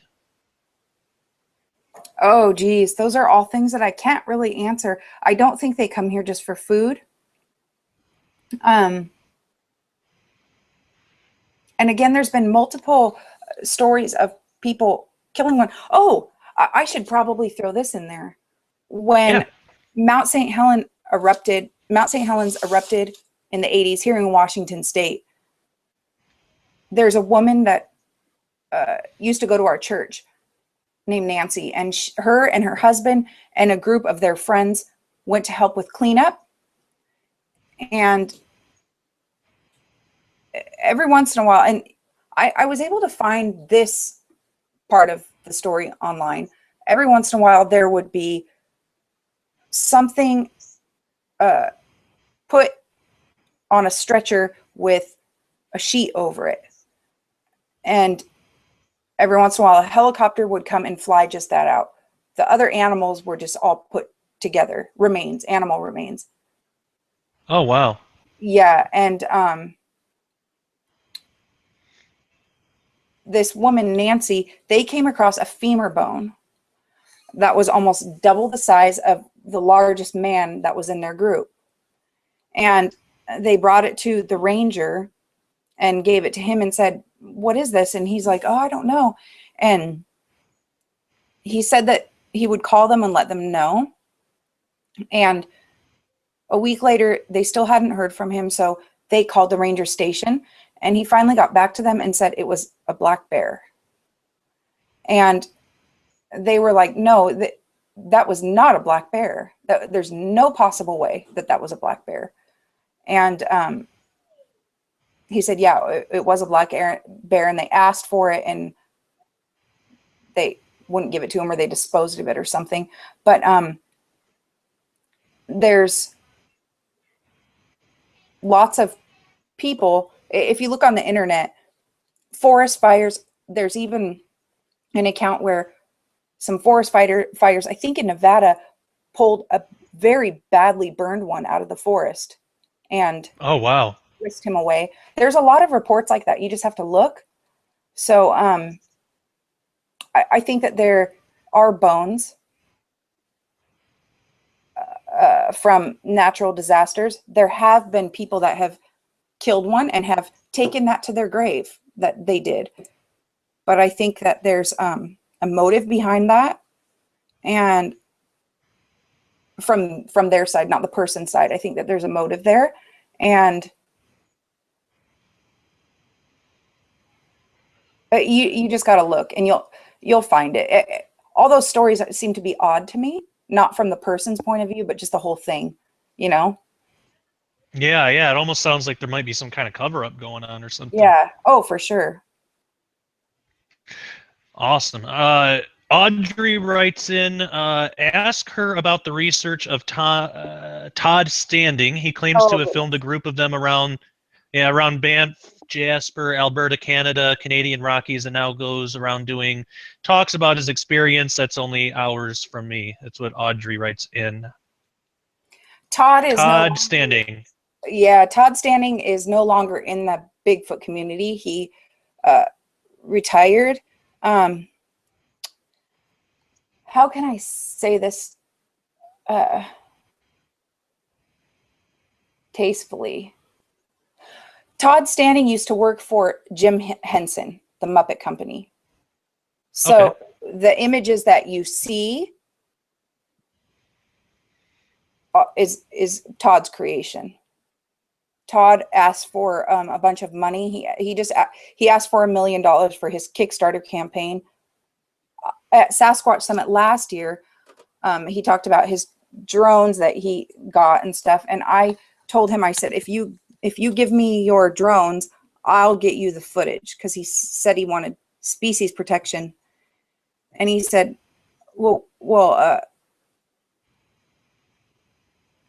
yeah, where do you live, or something like that? And I said, I live on the Chehalis Indian Reservation. And he goes, we could probably work something out.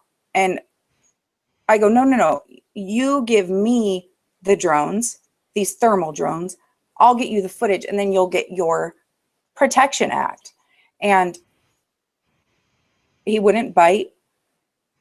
And we talked a little bit more, and there's a lot of people that were once good researchers, and I think Todd was that. He has one clip. It's called like Day Watcher or something, and it's older. And I'm not sure what it is. The Bigfoot community, of course, says it's a hoax, but to me, it looks like the back of a Sasquatch that jumps down off of a rock high up. And I know that Todd is awesome at creating costumes.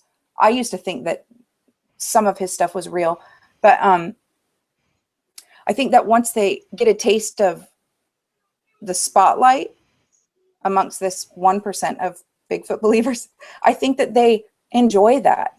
They want to stay there.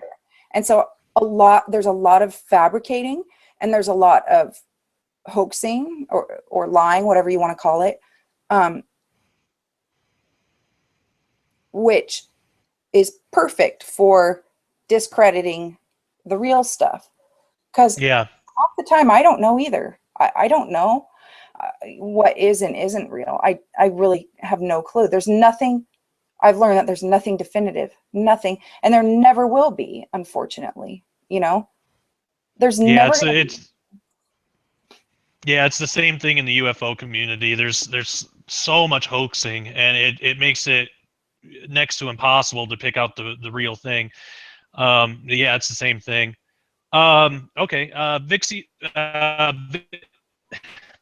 Vicky, excuse me, writes in. Ask her if she's. Oh, okay, we did talk about this, but we can talk about it again. That's fine. We can at least go over the main points. Ask her if she's heard this recording by Ron Moorhead and Al Berry in the Sierra Nevada mountains from the 1970s. L.A. Marzulli interviewed Mr. Moorhead on his radio program a few years ago. One of the most fascinating interviews ever. And she left a link in the Facebook group. So if you're in the Facebook group, you can click on that. I didn't have a chance to look at it, so I don't know if that was one of the ones that we already looked at, but so she wrote that. Did you have anything we talked a lot about that, but did you have anything to add on that one? This one's for you, Vicky. Yeah. All right. Yeah, those are awesome sounds. You can even Google Bigfoot Sierra sounds and or on YouTube you can hear all of them. They're just phenomenal recordings. I think that we missed a question. I did see. Did we? How many types there were? Oh yeah, I have about fingers and toes. Oh, yes. Oh, maybe I did miss one. Someone said something about 6 fingers and toes. There are clans of Bigfoot, full clans reported to have 4 toes or 6 toes. None of the prints that we have seen have that. The Ridgewatcher footage, this is his print. The actual one from that footage, David Ellis has, but this is another one. This is 16.5-inch print. Here, let me move this. Oh, wow.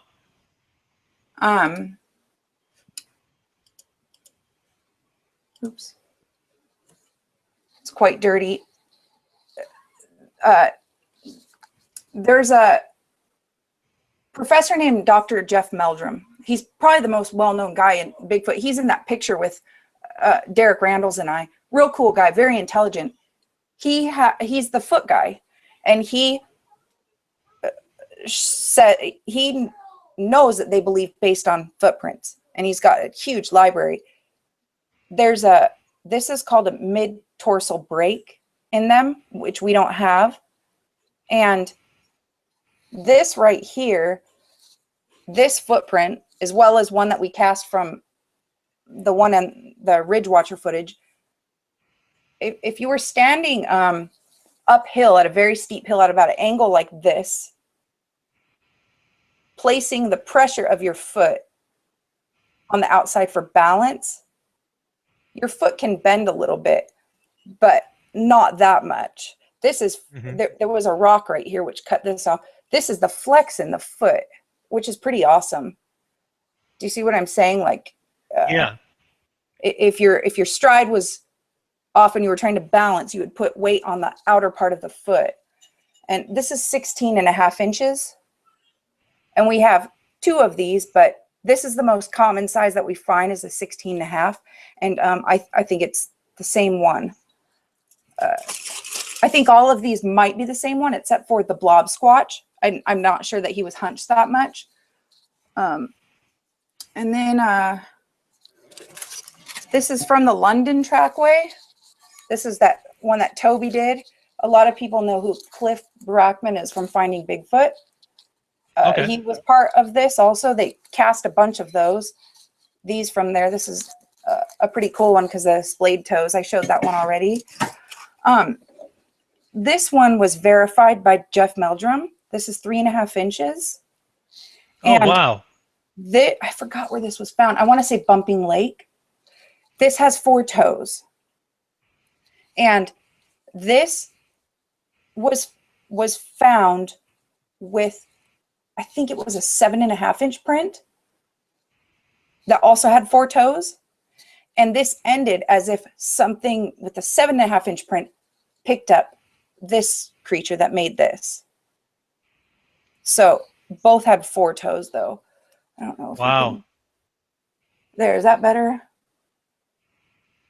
Yeah. And Jeff Meldrum looked at these. He's able to rule out a lot. Like a lot of bear prints look like Bigfoot, kind of. I don't really see it, but some of them do, especially if there's 2 steps in one. But yeah, he definitely said that this was something. It's not just a blob. And then this is my favorite. This is from the Fremont footage. This is, whoa, there we go. Look at that. This is 15 inches long. Wow. This is from the Wanaha Wilderness from 1986, Walla Walla, Washington. The Fremont footage is really good, but grainy like the Patterson Gimlin. He took it to his grave that what he filmed was Bigfoot. And this is one of my favorite casts ever. I'm pretty excited to have this one. But again, the toes are splayed, you know? Yeah. So some of them are very boxy, but some of them that are splayed I find interesting. I wonder if that has to do with different terrain, you know? So yeah, there are reports of 6 toes and 4 toes, but most commonly 5. Okay. Yeah, that's really interesting. I'm glad that you brought that up. Yeah, I must have missed that one because I don't have it in my list. So thank you for that. Mm-hmm. Let's see, where are we at? Diane asks if they are out there, why have they not been picked up on satellite, Google Earth, or something by now? They must be kept somewhere until it is a convenient time, maybe. That answers, you know, the all the questions I have. You know, it's yeah. I just don't know. Yeah, it makes sense, and you know, we kind of talked about that a little bit. That maybe it's an interdimensional thing where you know they're hiding that way. Okay. Daniel writes, I would like to know if she believes if they are a genetic mistake from fallen intervention. We talked a little bit about that, but do you have anything to add on that one? I forgot to send you this picture. I'll talk about this and then I'll send it to you as soon as we get off. Okay. I found someone had given me this information about this. There were other DNA studies done after Melba Ketchum that basically verified the same thing. I heard that there was one new addition to it, and I found it, and it's pretty awesome. But what it is I'm looking at it right now. It's a map, and it's North America, and there's 1, 2, 3, 4, 5, 6, 7, 8, 9, 10. I think there might be 20 of them, and it was DNA taken from 20 sites in North America. There's a few in Canada, and the rest are just in the US. What they did is, after doing the haplotypes, like the full, I think it's the full genome, they found that it's two of the 20 are similar to Native American tribes in Canada. Oh, wow. Not in the US. The rest are in other places. There's a few in Africa. There's a few, the majority are Middle East, though. There's 1, 2, 3, 4, 5, 6, 7, 8, 9, 10, 11, 12, 17 in the Middle East that match the mother side, that mtDNA, mitochondrial, from the Middle East. And I wish that I could find that real quick. I can't believe I didn't send that to you, because that was one of the most fascinating things that I've ever seen. Because this guy said, I bet I know exactly where it's at. Hang on just a second. Okay, here we go. So this is what the study says, and I'll send you the map. Okay. Oh, there were 30. There must be some red dots that are overlapping each other. There's 30.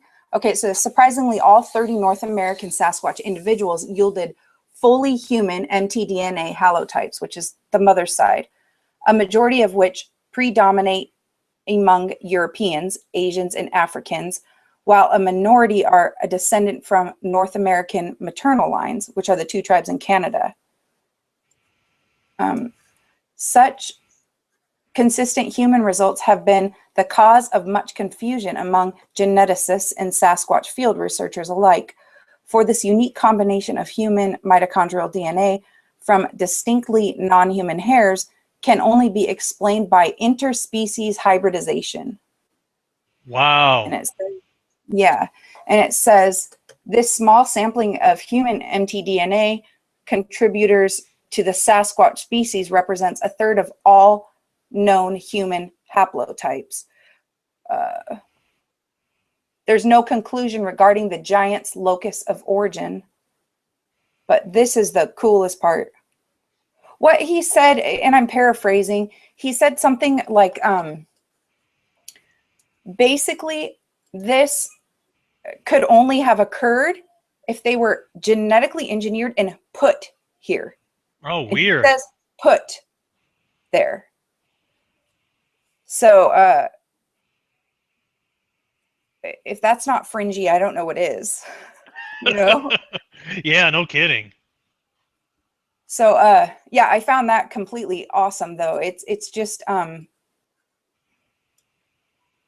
you can find all this stuff. You just got to look, and it's pretty mind-blowing, you know? Yeah, good deal. All right. Yeah, thanks for sharing that. Last one here. Esther asks, when was the very first time it was recorded when these creatures, Sasquatches or Sasquatch, started showing up, and what was going on during that time in history when they were first seen? How do you think they got here? Did they come through a portal? Was it some type of an occult device that unleashed these creatures into our world? Oh, wow. I don't know the answers to a lot of those questions. I think that I know that Leif Erikson talked about them.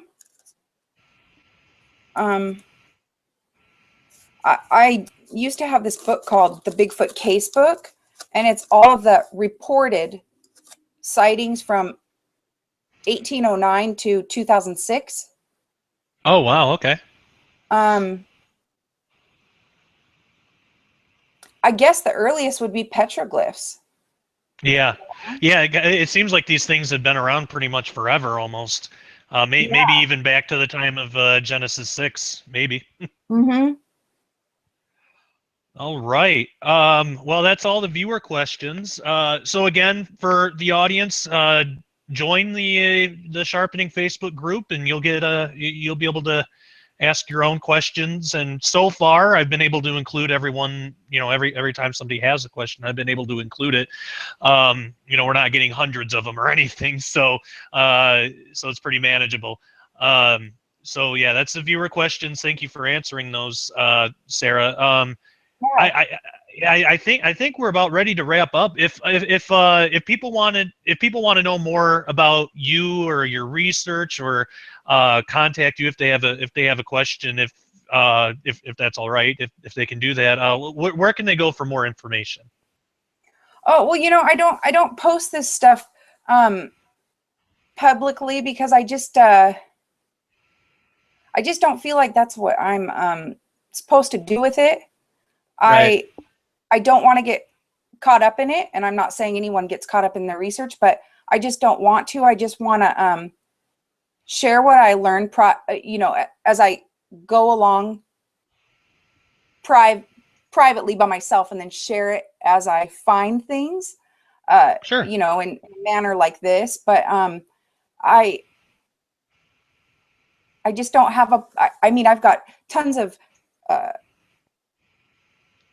podcast episodes. I think there's 6 or 7, but that was before I understood what it was. Okay. So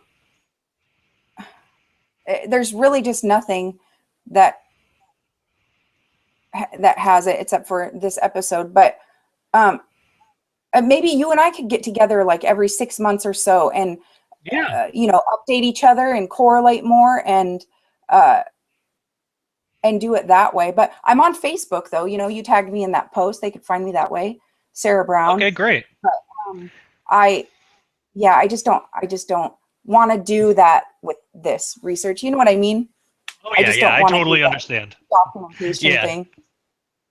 Yeah, totally understand. Well, I mean the Facebook thing is totally fine. So people, so if people have a question, if they want to get a hold of you on Facebook, then is that okay for people to do? Oh yeah, that's totally cool. Yeah.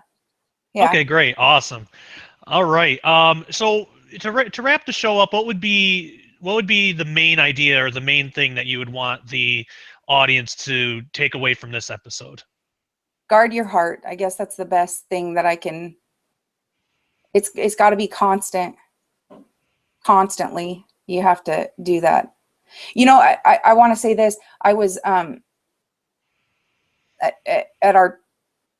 was at church this morning, and our pastor said, he was talking about how when Jesus was in the garden praying, and how he would go back to the disciples and find them sleeping, and then how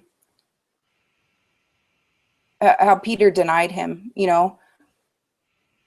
that same day, later on that day. And our pastor goes, I just wonder if they would have prayed, if they would have guarded their hearts. Christ says something like, you can't even for 1 hour. You can't pray for 1 hour. You know what I mean? I'm paraphrasing. You know what verse I'm talking about? It's in Matthew.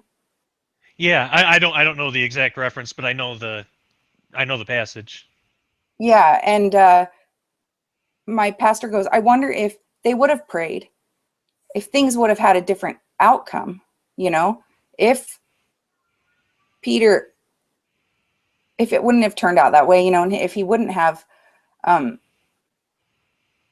denied his Savior, if he would have armed himself and guarded himself, I don't know. He threw it out there, and I thought it was really cool, but that's how I feel. You've got to arm yourself constantly.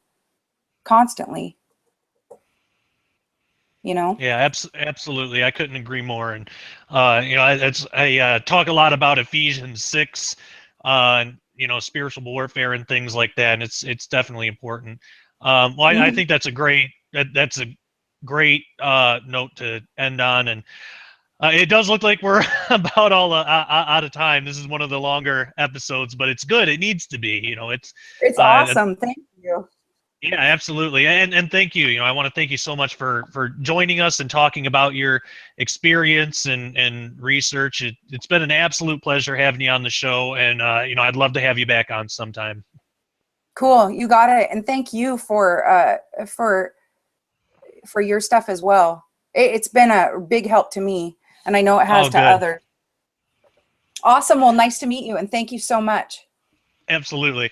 Okay, so again, that was Sara Brown sharing her research, evidence, and experience with the Bigfoot phenomenon. I also want to announce that we have some big news planned for the sharpening in coming episodes. I can't say too much more than that as of now, but believe me, you'll want to stay tuned and keep joining us because there's a lot of really exciting things on the horizon.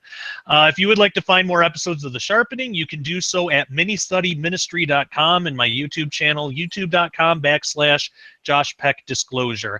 Also, if you care to help support Mini Study Ministry, you can do so at ministudyministry.com. Your donations go to the everyday running of Mini Study Ministry and help bring you more episodes of the sharpening as well as books and other materials. And as I do in every episode, I'll say again, please only donate if you feel God leading you to do so. If you're not sure or if you don't feel led, you can always just pray. It's not an obligation. Donations are not an obligation. We can always use more prayer anyway. So we're not 501c3, so any financial donations aren't tax deductible.